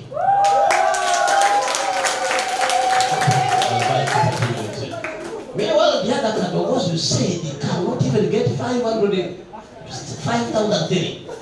If possible, I want to see that person immediately. And finally, to all of you, I have dedicated this year in fighting corruption. Just last week, I saved the taxpayer 250 million. Money, a silly civil servant, an action officer, was inflating the cost of training 31 people at UBOS here. From $1,500 per person to $3,500, and was going to make a difference of $62,000, which is over 200,000 Ugandan cedi. That one tested the beat of myself. This small man you see here is hotter than any mentor that can get caught. So we have a problem. We have enough resources. This government has the money. But the money is being mismanaged, it's being embezzled. That's why I'm going to Central Executive Committee. And I can tell you, I will speak harder than I am speaking now. Thank you very much. Yes, we are meeting our questions.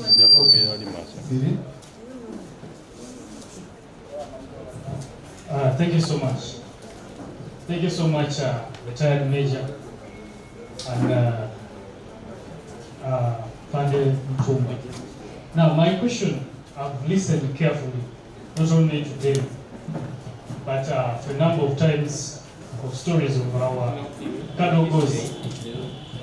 Just recently, 2 days ago, I was seeing trending stories of a book written by Kaitesi of a child soldier.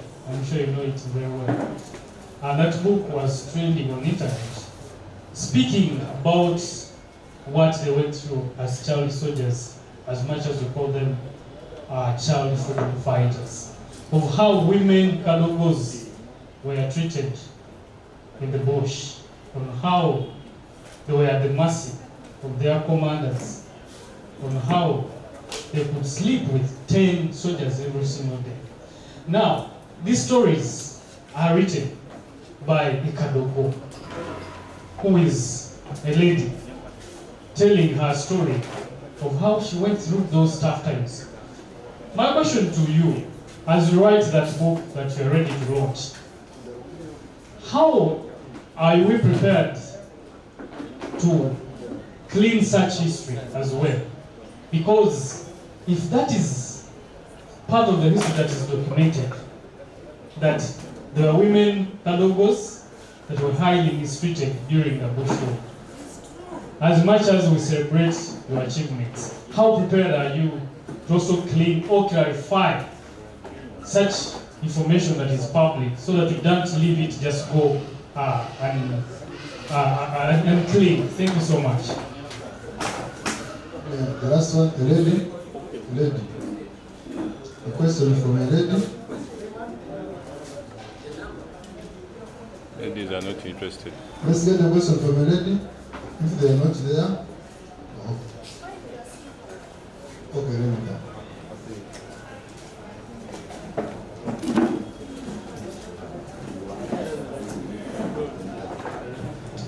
Thank you. Mine is just a simple one. I've heard of the women Kadogos, but who are they? Are there any existing now? Would you let them know? Would you let them know?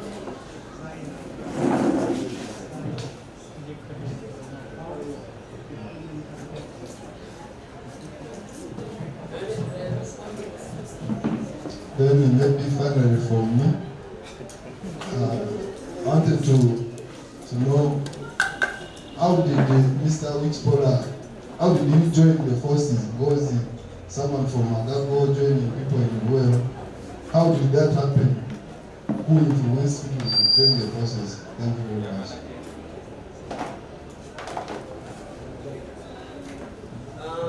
I will answer quickly and give to historical. First, the story of Kaitesi. The story of Kaitesi, I've been asked many times, even in New York. NRM was a big force, and there are other people, or even some Kadogos I didn't get to meet anyway, save for those who reported in Mbarara. But personally, I didn't meet Kaitesi, so I don't know her. But to a big extent, our stories are false. Because NRA had such a strict code of conduct that any small thing would earn you a firing squad, my dear. Even stealing chicken. So whoever says this is ridiculous, I remember Selko, you remember there was a time when Museveni used to say, every girl you see belongs to either somebody's daughter or somebody's wife. A rape was unheard of, colleagues. A rape was unheard of, not even in NRA. The penalties in NRA were so serious that firing squad was very easy. So Kaitesi, I don't know her things. Kaitesi's story came at a time when Rwanda and Uganda were conflicting. So we believe that it was part of the war propaganda between the two countries.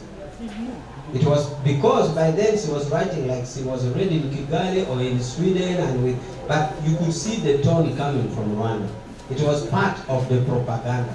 But I can assure you, NRA discipline and code of conduct was so tough that any small thing could earn you life.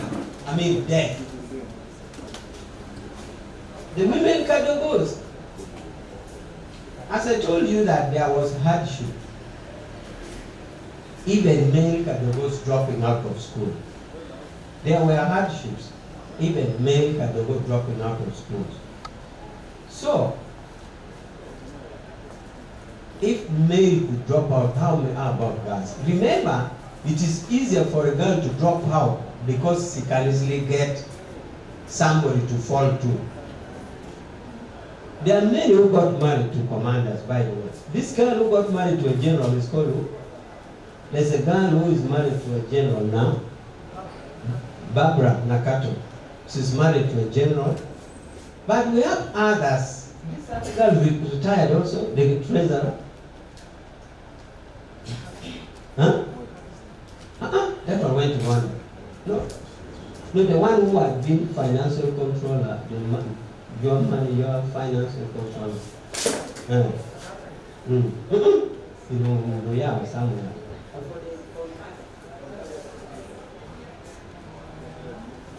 The lady from Uganda, Katushabe. So, many Kadogo ladies are there, but they got dissolved. I don't know who is in service now, but many of them got married to senior army officers.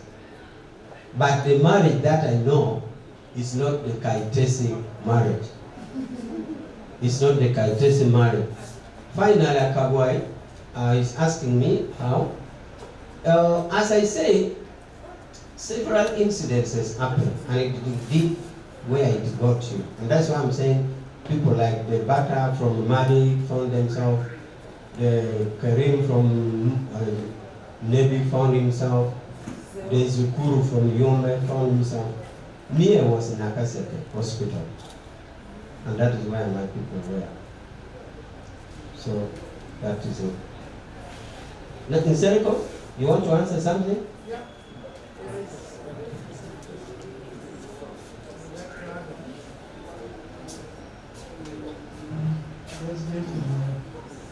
Asked about Kaitesi. Who is that gentleman? Oh, very interesting question.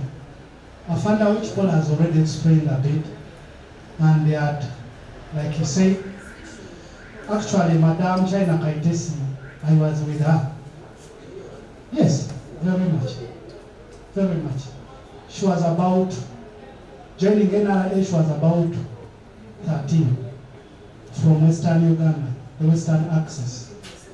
Nyakishara, that place Nyakishara, as NRA after attacking barracks, and they were showing that side, that's when China Kaitesi joined NRA.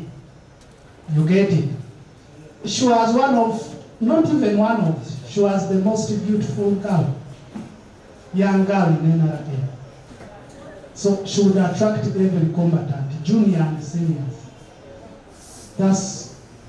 And she could move around with the senior commanders, the Dragos, Nyazi Drago. Have you ever heard about Nyazi Drago? Those senior commanders, Afande Kashirinji, those senior ones. But this is it. He has spoken about it. She is a liar. And she has been a thorn in our history, telling lies, telling the world lies. She shared all the audience with the ex-president of the US, Bill Clinton. Shared audience with the top man in Denmark, those Scandinavian countries. I was listening. I was on BBC when she ran away from Uganda to South Africa, then from South Africa to Denmark, those Scandinavian. I was listening. And God is good. She was telling lies, and someone who knew her well, I was listening.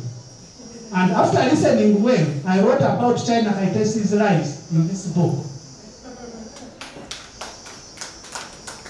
I'm not going to go into those lies, but there are so many. China might have been taken over by the opposition to tell lies against the system of NRM.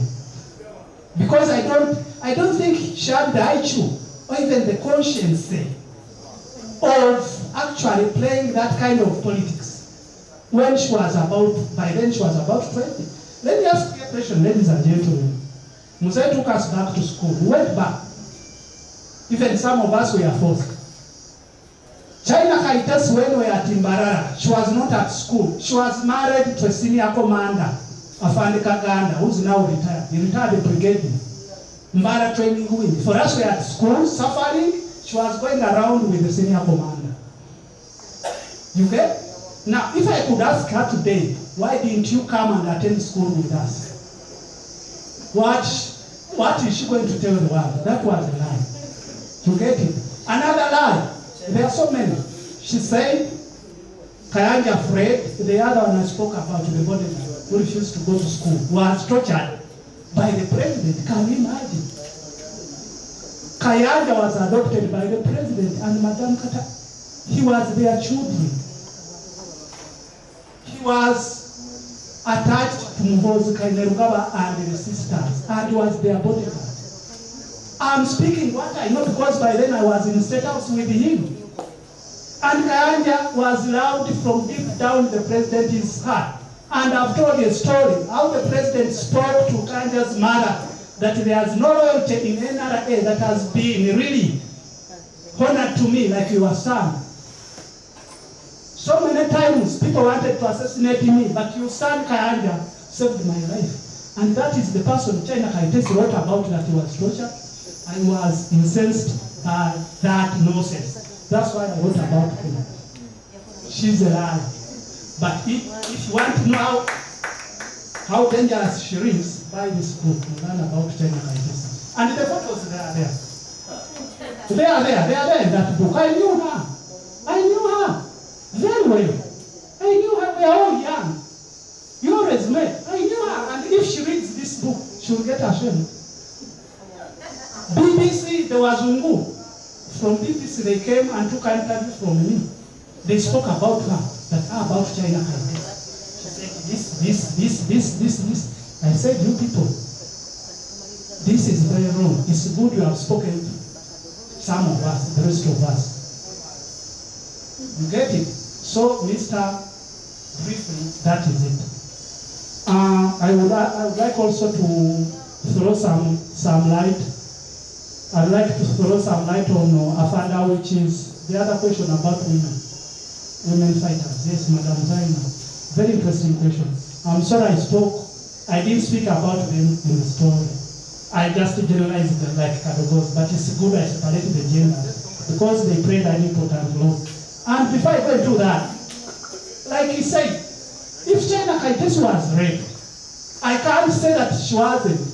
It was by individual soldiers and commanders, not only her. Even our Kadogos were raped by soldiers. We are men. It is a natural, kind of, that has got to be exercised by human beings. They rape. Some young children, Kadogos, were raped by greedy, stubborn, indisciplined soldiers. And that can't be put to Museveni and NRA. It was done by individuals, and they were always arrested and put in jail. Others were put on firing squad because of that. And she claims that Fanda Kasirindi raped her. Why did she go to the court martial and report Fanda Kasirindi? Okay. So this should be separated by generalizing that in the street of the women. I'm telling you, I would like to repeat this. There is no gorilla institution that ever protected children. Take this from me, like NRM. And Mose gets you raping a child, NRA Kadogo, he kills you. Tell you, put him on firing squad. Put him on firing squad. That was the discipline. So those are lies about Kaitisi. But you learn about her lies from the story. But I can't get, yes, I accept she was the most beautiful one, because even me, I was admiring her, but I was so young. I was only 11, 10, you get it. No, about women fighters, yes, there were so many. There is one Afanda Awich from the 9th Battalion. He was the most bravest fighter at Conakry battle. Have you ever heard about that battle? Conakry? It is the biggest battle ever fought in NRM. Conakry. Every type of gun was used during that battle. When Major El Kodwa was killed in. We attacked Conakry. Can give you the story about 12 battalions. Can you imagine attacking, using 12 battalions to attack? That's how big it was. But, to the credit of women fighters, the Kadogos, Namwebe, she was 12 years. A great friend, I can even call her now and speak to you. But you will see her when we are going to get all those Kadogos, the most historic ones, so that you people will take photos of it. Namwebe was the most bravest fighter at that battle. I'm just giving you an example. At 12 years. And when they came to inspect the troops that had fought bravely during that battle, he singled out that girl that Namwebe came for. And when Namwebe came for, they gave her an envelope. You know the envelope, what is always in those envelopes, you know. So that's how great the Kadogos were. So including the Kaiteses, was a good fighter. There are many. There is Nazri from 11th Battalion, a great fighter from 19th. There were many. In Kadogo, we had over 50. I found out why, right? I don't remember when. But there is this gender kind of, we are not actually, men and women, there is some that discrepancies that don't really make us utilize the whole opportunities to achieve, especially the pregnancies on the side of the women. And women, we are not involved in that. But what affected them most not to study, because the most studied female Kadogo from Mbala Kadogo School is Barbara Nakato. S4. The second one is Nancha. S2. But the most studied Kadogo in Mbala, male, here it is here. He has got his colleagues, the ones with PhDs, they are there. But the most studied female Kadogos, S4. I think you can see that disadvantage. They couldn't study because the Kadogos at that time, they also had gotten from, many wanted to marry. So they were giving them headache. And they were also not interested in studying. Some of them, they obediently or willingly took on marriage to abandon school. They had their boyfriends in Kadogo schools. Apart from me, I couldn't visit their dormitory because I was always shy. But those who are not shy, they were always, every evening, they could visit that dormitory of the girls. And their love was not forced. It was not forced. It was normal, accepted love between the two lovers. You get it? So it wasn't forced on them, but it was from their will that I should get a boyfriend in Museko or Mr. Awich and what. So that's how they started getting pregnant, and they broke that was to only have Babiye, dropped out, and Naja. This Namwebe, the greatest fighter, dropped out not even from before P7. Can you imagine? And as his husband is now major, with about 3 children in Namwebe. So that was the scenario with women. So they couldn't really persevere like men because of that disadvantage. Getting pregnant so early. But there are some of the greatest Kadogo fighters. If you want to know about women Kadogo fighters, they are in the book. Thank you so much, Mr. Chairman. Do you have more questions? Oh my God. Let's have one. Because I think we are out of time. How many should I pick, Major? 3. That's 1, 2, and the third one is there. Thank you very much. Pollar and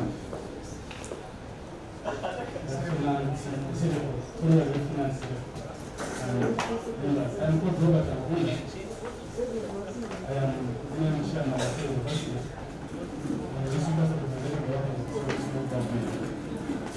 I listened carefully to Apanya's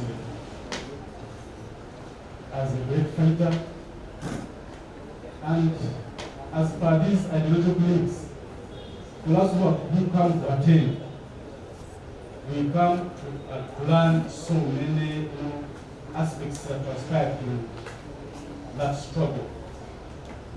And we tend to borrow the ideas that how best can also put some of the land, into practice. Like I feel constitutional country always protesting for the sick member. I think I find this as people, when we were listening to your submission, some of us got happy. But now why? Because even when you say to get the transport to come here was a time of war. And that much you did, there is a mismatch. For intellectuals who listened, I sensed a mismatch. There were kind of lamentation, much as you later, as the trained officer, you later tried to put plastic, whatever, on the case. But of course we sensed some mismatch. It's like you don't have, as the Kadogo fighter, it's like you don't have the track record for those who put a stone into liberation. Why would you first fight sexual transport to make it here with that much efforts you put in? What does that show us as young cadres? Because even when we got issues with the NOB in Central, some people were using you fighters who are there crippling. May I want to request that was, as we always gather here as cadres, how can we try to put what is wrong right? How do we entice these young cadres to work hard so that afterwards they will be rewarded because of the efforts? But if you can tell us that some of those great fighters are there preparing at the expense, for us we are enjoying at the expense of their efforts, seriously speaking, I think something must be done. For us, the new cadres also to be on board, thinking that even at the end of the day, even when we have put in a lot of efforts, we shall be remembered. I think you should have a track record of those people who put a lot of efforts, who made their contributions to see what we are enjoying happy, bring them up. So that in case they are called upon to come and address us, they don't lament, and they don't first send me a transport to make it to address the gathering. Even we think that even when you are addressing us, you will not address it with a heart. Because even within yourself, you are not happy. I submit.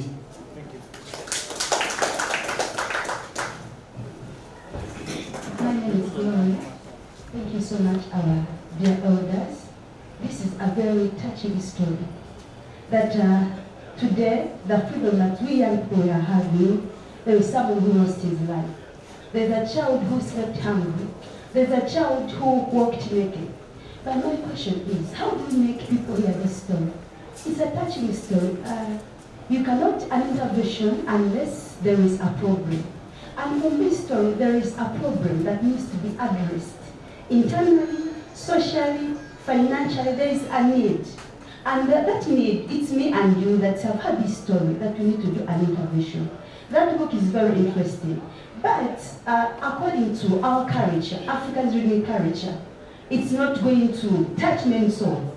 But also, it's not affordable. But there are many ways that we can make that story. There are many organizations, the UNICEF, I'm sure if they hear that story, something will be done. My question is, members, what can we do? There is a problem. That person cannot manage to come here. Even yourself, you're struggling, and these interventions they're not going to be made tomorrow or today. But me and you can do something. Thank you.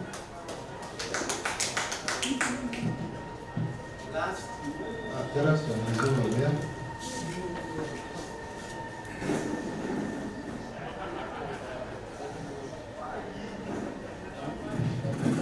Thank you very much.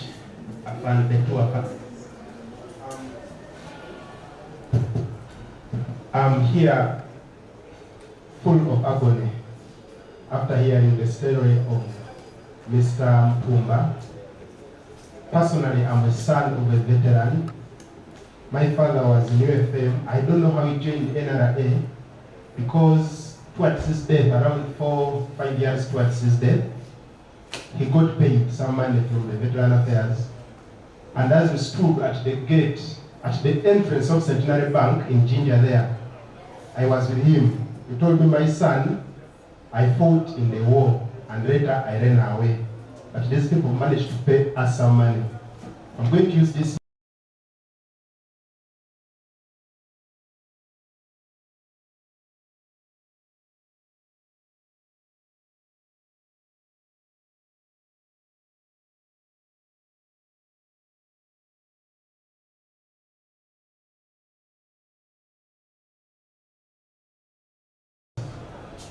Even the president has said on many occasions that we've been in the struggle for either low pay or low what? Or low pay. There is a big virtue in our generation. I did not hear my father say that he went to fight to get a salary. Indeed, I didn't hear that in any time he shared his story because I was born after the war when he came back. But there's a virtue which was created for us.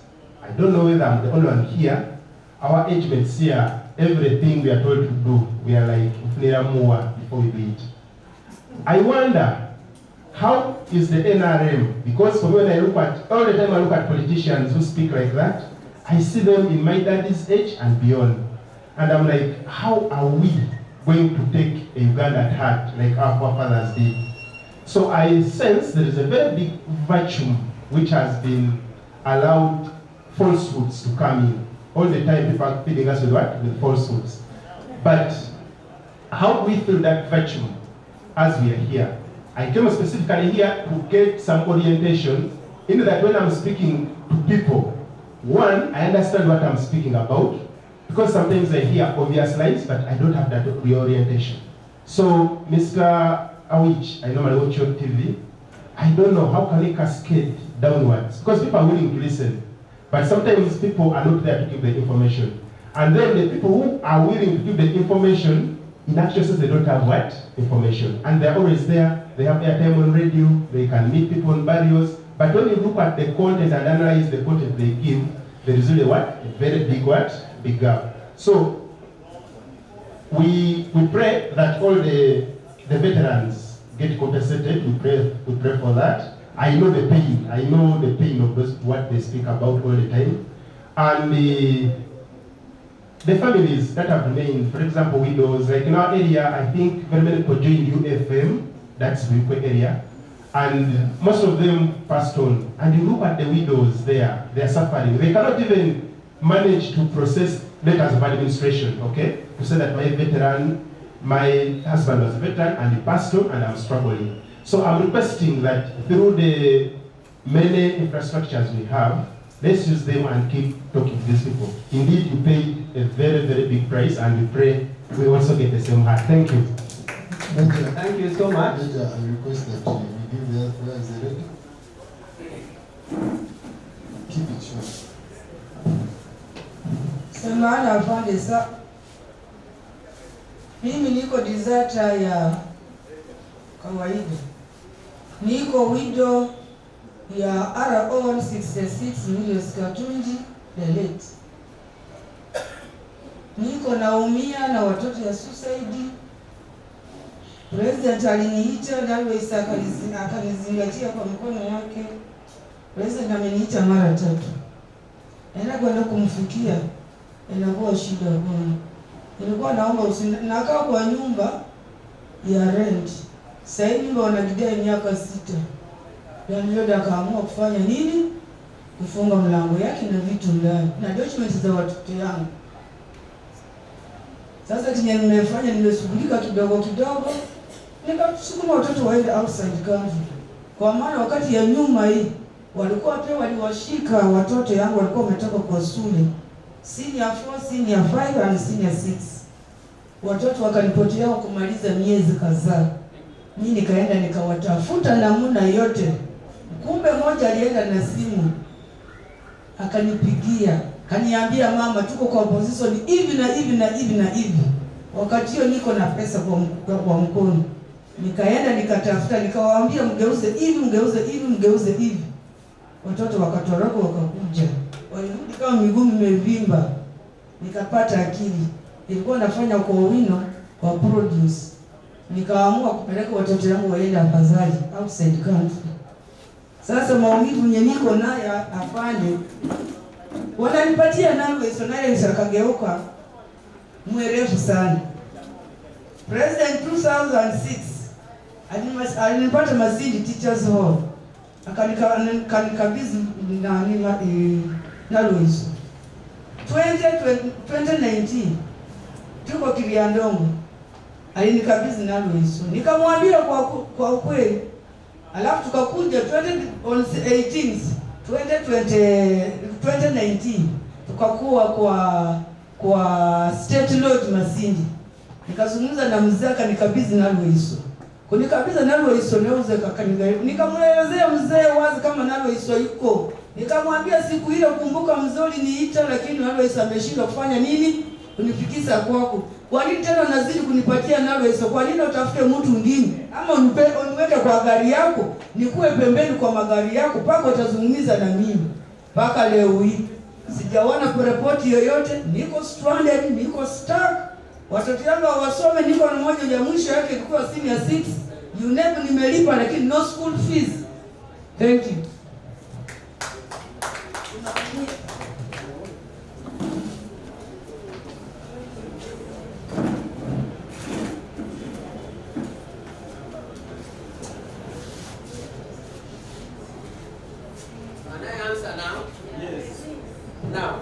I will go straight to the point. The issue of the suffering of Kadogo, I'm glad it is coming from you, although you have heard from us. It is good, it is your concern. But we can also say, like Mr. says, President Museveni has tried.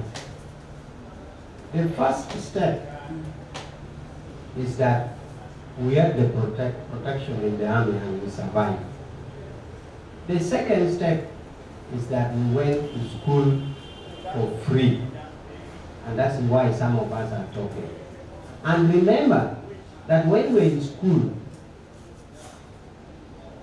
school fees was paid if you're in a boarding school, uniform was bought, even pamphlets were bought, salary was still, a paymaster would go to a school, let's say Mbara High School.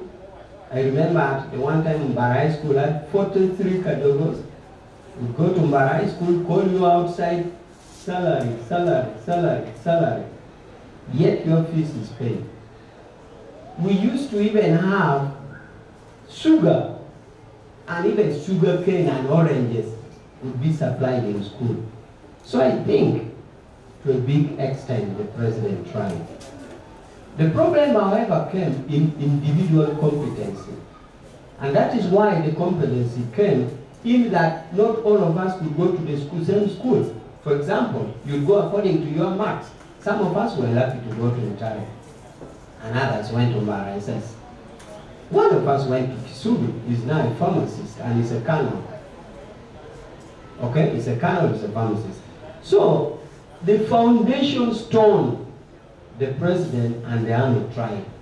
The problem now came in individual competence. And also the other slight management, I told you the commander would scream us off. But over and above, at times were made. But some fallout were also our own mistake. For example, Gerard. Gerard was in the law school in Makerere, paid by government. You walk out of law school Makerere second year and you don't finish. I met Gerard, I asked him, because we were even with him in Ntare, I asked him, OB, you are my double OB. Even the one who has been calling me is my double OB. OB in Kadogo school, OB in Tare school. That's why I said double OB. I asked Gerald, I said, what is happening? Have you finished your course? You know what Gerald told me? I'm putting up a big structure in the village. I'm putting up a big structure. I said, Gerald, the structure which makes you leave your low degree, is it as big as Uganda House? What is that big structure that makes you leave your course? Is it as big? Even if it was as big as Uganda House, they said choose. You get a degree in law or you put up a big structure. Would you opt for a big structure? And what big structure? So you can see that some are individual mistakes. Notwithstanding the fact that there could have been the management of the CO time. So, therefore, some of the cases you need to examine case by case. For example, you have to examine exit. How did, say, Corporal or, say, Mukasa leave? Was he retired or did he desert? If he was retired, what package did he get? If he deserted, okay, it was wrong. But what were the circumstances? Was he feeling so bad? We have even gone as far as me and Nsereko to grant amnesty. We have been fighting for amnesty, remember Nsereko? To say, and the president allowed, but we got some problems in Ugoya, to say, if a Kadogo deserted, which is a crime to desert, we wrote list and told the president, these are the list of Kadogos who have deserted. Muzee, the situation was hard. Can you pardon them? If you have pardoned even rebels, why don't you pardon this Kadogo? The president said, we have pardoned them, give them the numbers, give them their package. Let them be paid. It's a work in progress. We haven't achieved on that. But we still think that even those who deserted should be granted amnesty. Otherwise, ideally, if you desert the army, you should be sent to jail. So, overall, from the protection, to going to school, to getting school fees, plus salaries, with fruits and sugar cane. I remember they used to bring us even sugar cane in the school. I think we would agree that the government tried, or NRM tried. The individual challenges should be taken case by case. But even then, we have tried to zero on the individual challenges of desertion to say, grant amnesty. And the president said, granted, we grant you amnesty. So, challenges are there. Maybe Nsereko has his views on that, but I wanted to give you that. The other comment I wanted to make is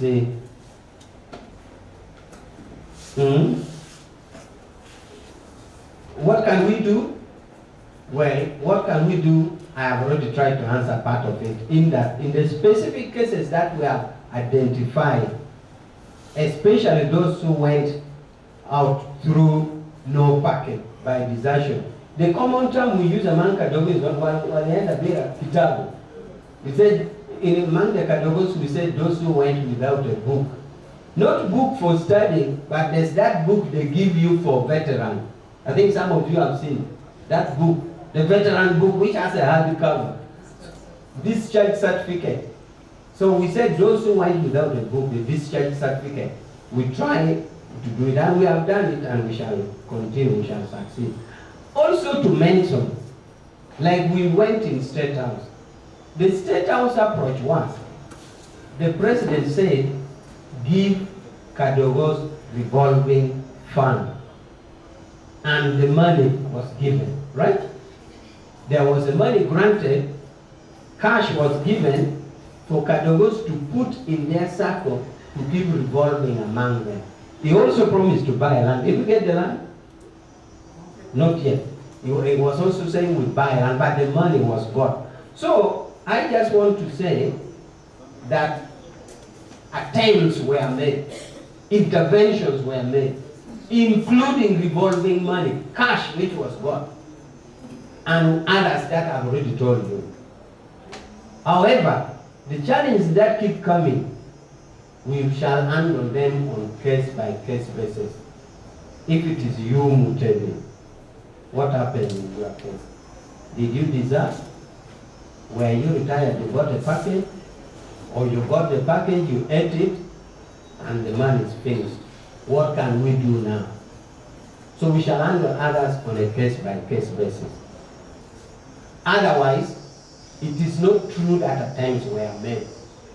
At times we are made right from protection to taking back to school, with school fees, with... Imagine you are in Umbara SS in senior 2, and your school fees is paid, and again you have got your salary, and you are in the classroom. Don't you think government will have tried that? Anything you want to add?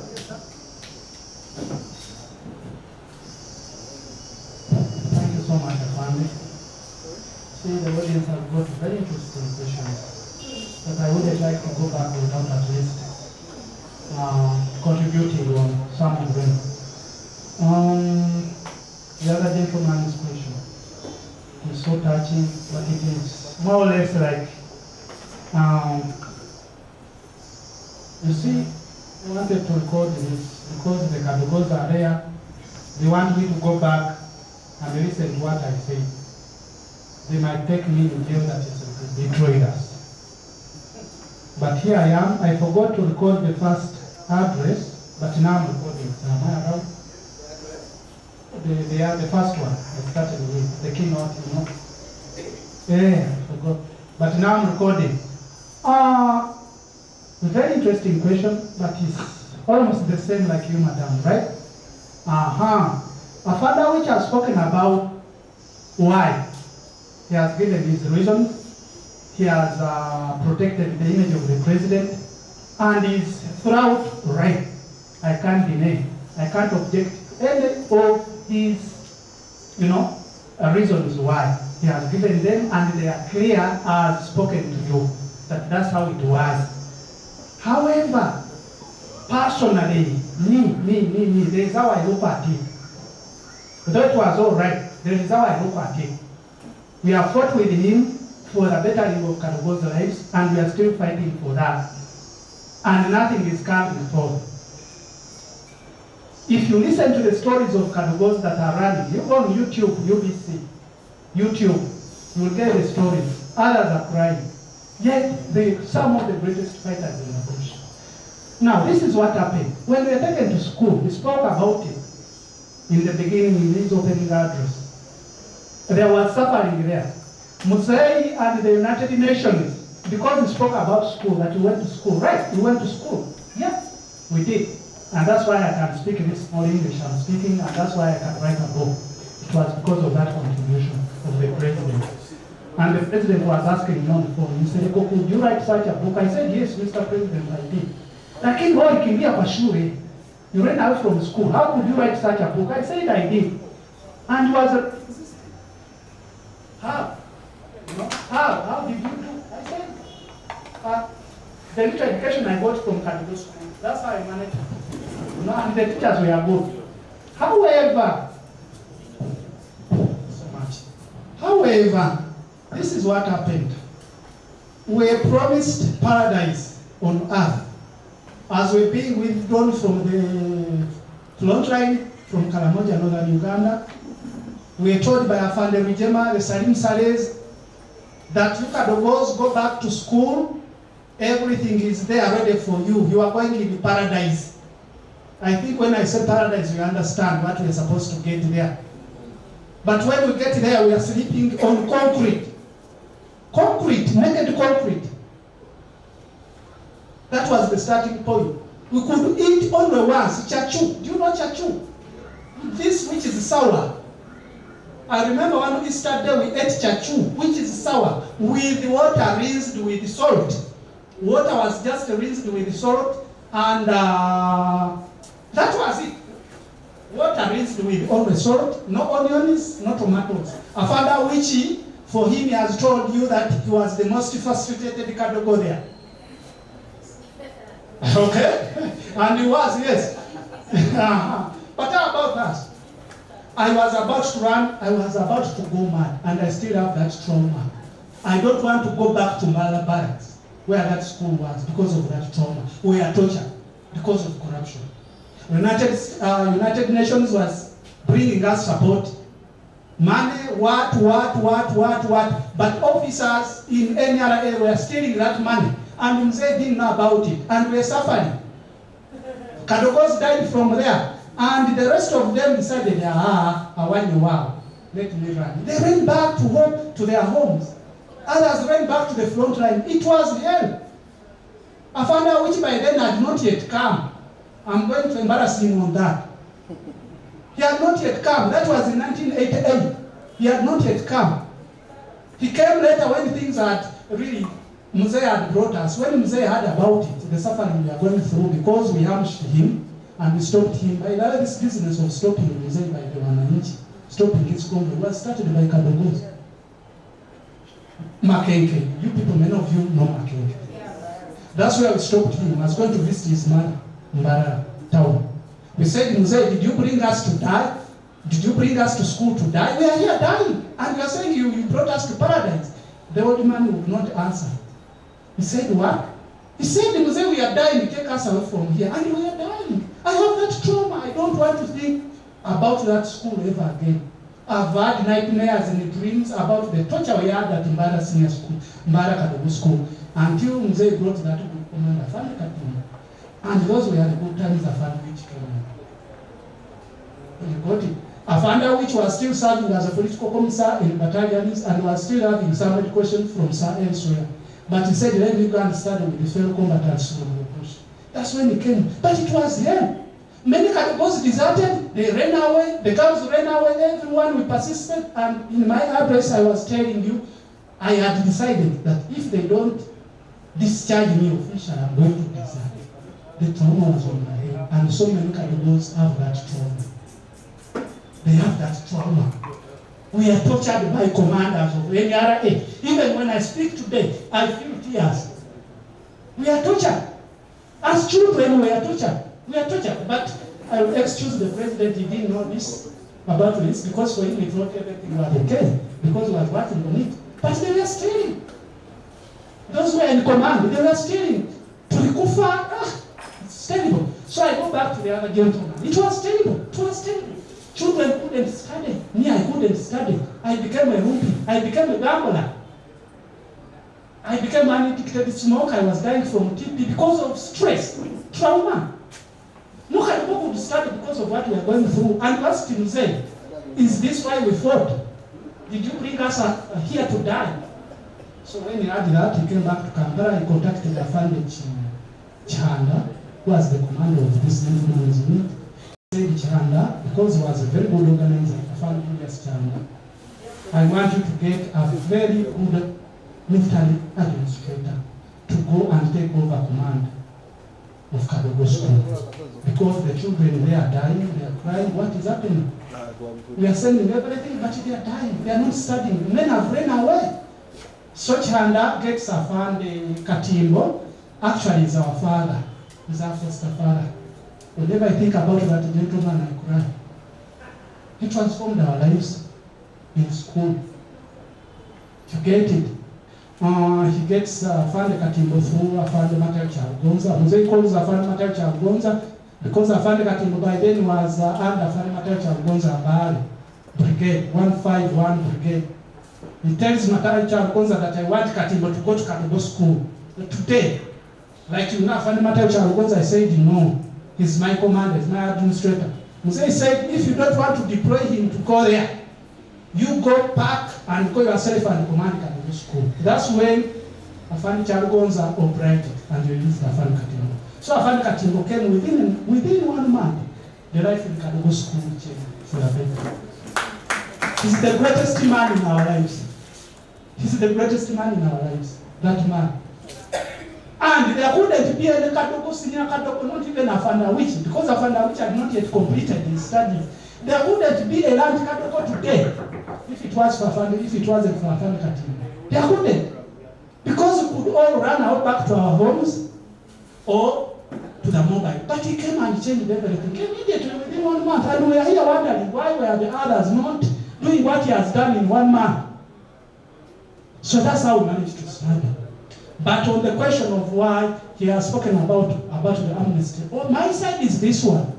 We are children, we are young, and we are struggle, and we fought like you all had, like you all know, we made a big contribution to the peace that is Uganda is enjoying today. I can see big people driving big cars, they have mansions, they have what, businesses and what. You get it? They are now blood.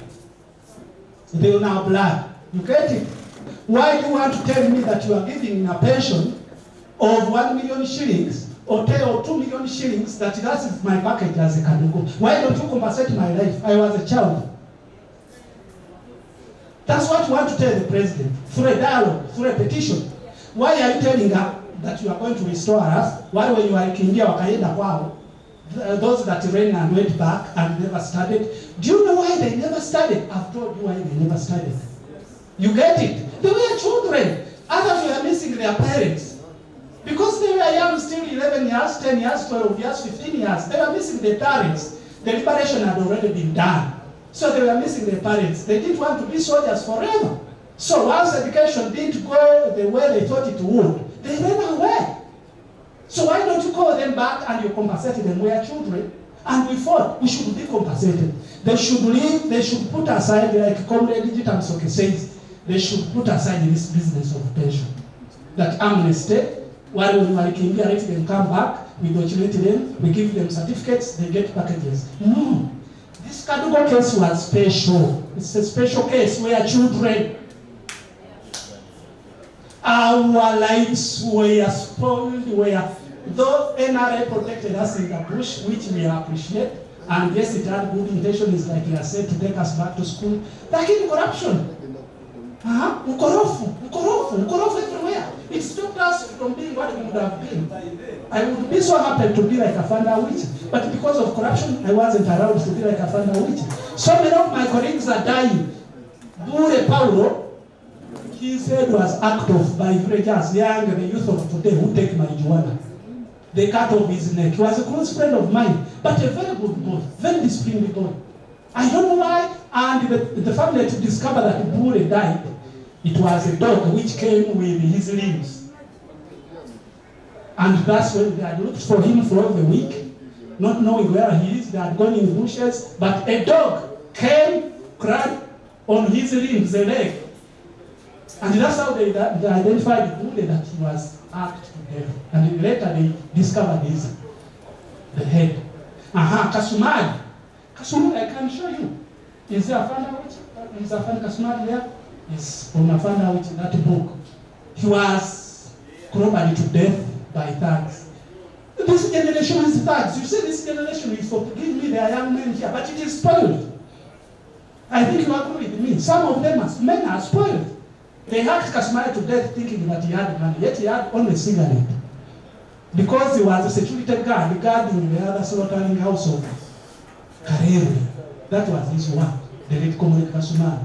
So he had gone to Rice to take 1 too many, Rico. Then he falls in those bayaye. They hit him to death. They throw his body in those near us from that side. We look for Kasumari, we discover his body here. Mulala, where is it? Here. That's why he was in a mortuary. He had no identifications. Kasumari was buried in a cemetery. As a fighter from the bush, he was buried in a cemetery. The government couldn't help us. It was the intervention of General Katumba Amara who gave us 3 million shillings. But could we support Kasumari's children on 3 million shillings for the last 10 years? They died. Some children of his died, and even the mother died because of stress. You get it? That's the second one. One of the greatest fighters, Kadogo Christopher Rwabwoni, he died. He's a common picture in the news, even in the BBC, even upload. He was one of the greatest Kadogo fighters when he was 12 or 13 years old. He died, a pauper. There was nowhere to bury him because their land had been sold off and his parents had already died in the war. He was alone and with children. By the time he died, he was in Mexico. There was nowhere to bury him, so they were taking him to cemetery. And the neighbor said, no, he has been a great boy, has been a great man. Very disciplined, let him be buried on my land. So, so I would like to conclude that Afanda Awich, the government should separate pension from compensation. Kadogo NRM should be compensated. The last time, yesterday, I had the news that musicians were given billions. Yes. You get it? They were given billions. And they are singing today because of us. Yeah. But they were given billions. Why can't you build a 4 million Kadogo, buy him a plot, and you put their apartment of about 3 rooms? Yeah. Thank you so much. Yeah, thank you so much. The new thinking, which can be discussed, of course we can have forum with the president, is we had moved a long way on the amnesty. Now, the school of thinking now from Inserco is that rather than get amnesty and package as per the military procedures, the other school of thinking is that have compensation. So I think it's a new thinking that can be discussed and we can follow up. But as I told you earlier from my beginning, that the response to Kadogo school was at different levels. Either from the Kadogos themselves not wanting to go because others were comfortable like us, or some commanders like Kayanja and Sefali didn't want the children to go back to school. Like the first core group which reported to Mbuya, there were I think less than 20 or 30. Then the Bombo, when they moved to Bombo, it was coming to around 60. And then even in Mbarara, everybody reported separately. And eventually, it took shape. Now, particularly on the dropout, the initial stage was hard. Even in Ubuya, even in Bombo, mattresses were not there. The food, especially with the corruption. Thanks God, Inserco knows very well that in Umbara, I was always on the side of students, even when the administration tried to bribe me. I kept with my colleagues, and that is why I've stayed with them up to now. So corruption was an issue, and the food and the accommodation and the work at the beginning was really a big problem. And that's why I was saying that if the boy child could get challenges, how about the girl child then, who actually had where to fall? And that's why I think girls fell quickly because of those challenges. So that had an issue with the dropout. If you use an education term, the dropout rate at that stage, was high because of the challenges then. But then later on, I have also mentioned the drop rate out rate of that weeding, that kabamba thing. That was another dropout rate. But also we have this voluntary dropout that I've given you, that you're already at the university and things are apparently soft. How do you drop out of the university and you say you are building a structure? And then, of course, that structure will not last long. Such a person will fall among those who are facing hardships. And when he's facing hardships, it becomes now difficult to separate at what level of dropout. Did he drop out at the beginning when there were no mattresses and no food? Or did he drop out at the screening level when you'd be screened? Or did he drop out of the university? But the idea of a package vis-a-vis compensation is worth pursuing. And me and you should develop it better and package it better. If it is, especially with new events unfolding.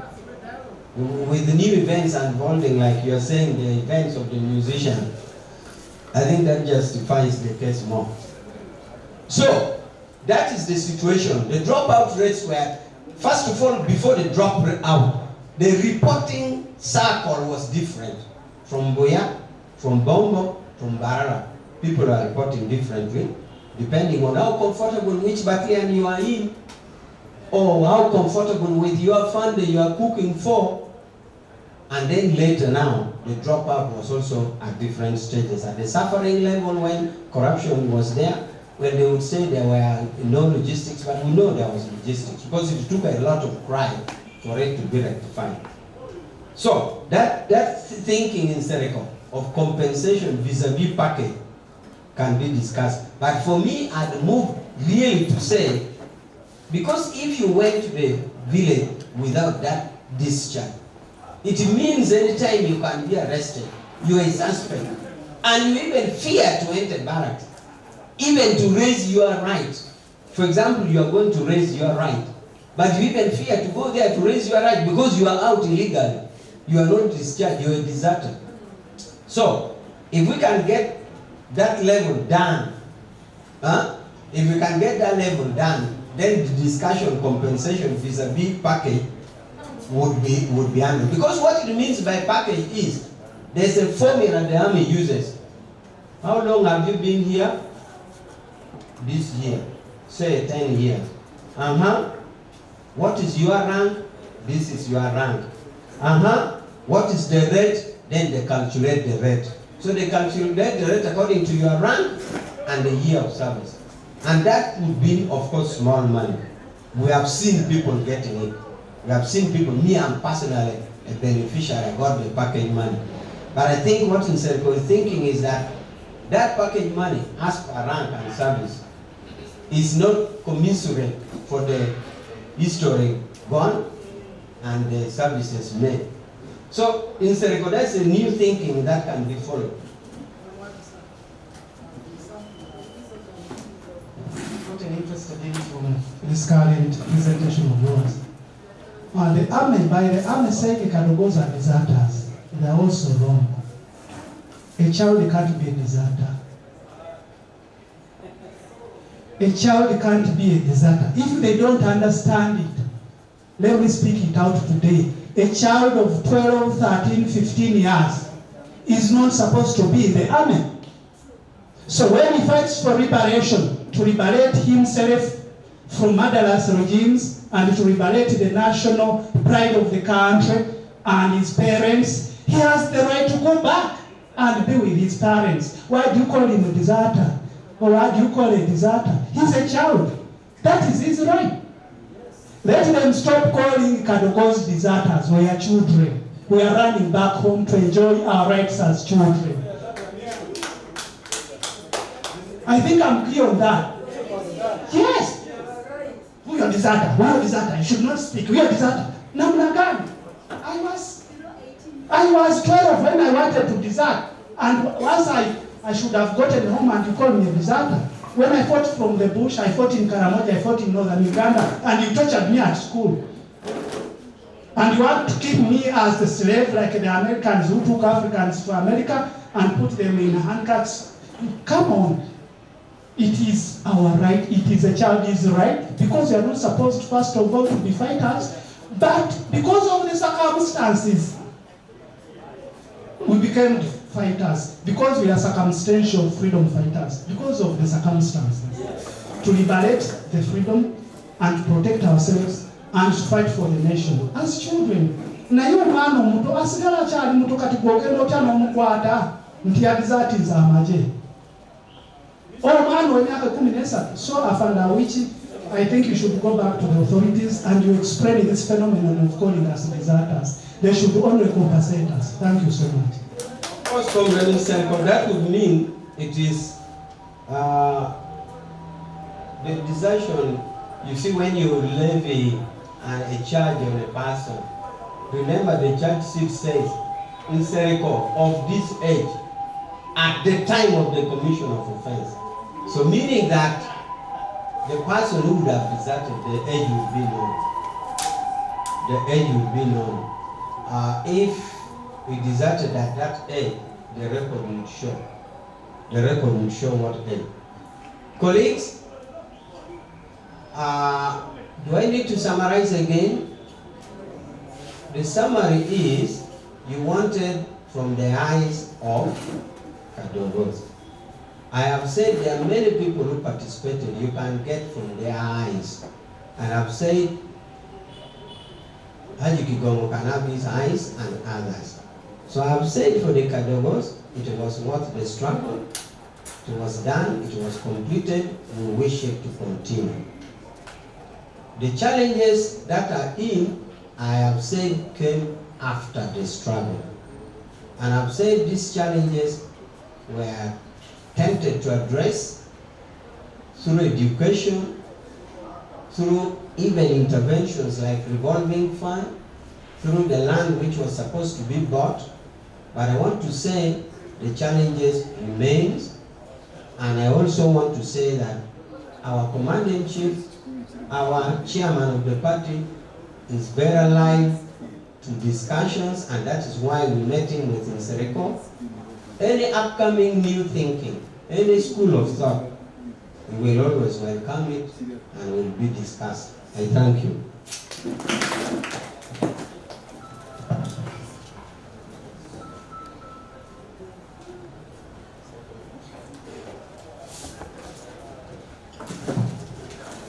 We are very grateful for your attendance. Thank you very much, and have a blessed evening. Merry Christmas and Happy New Year.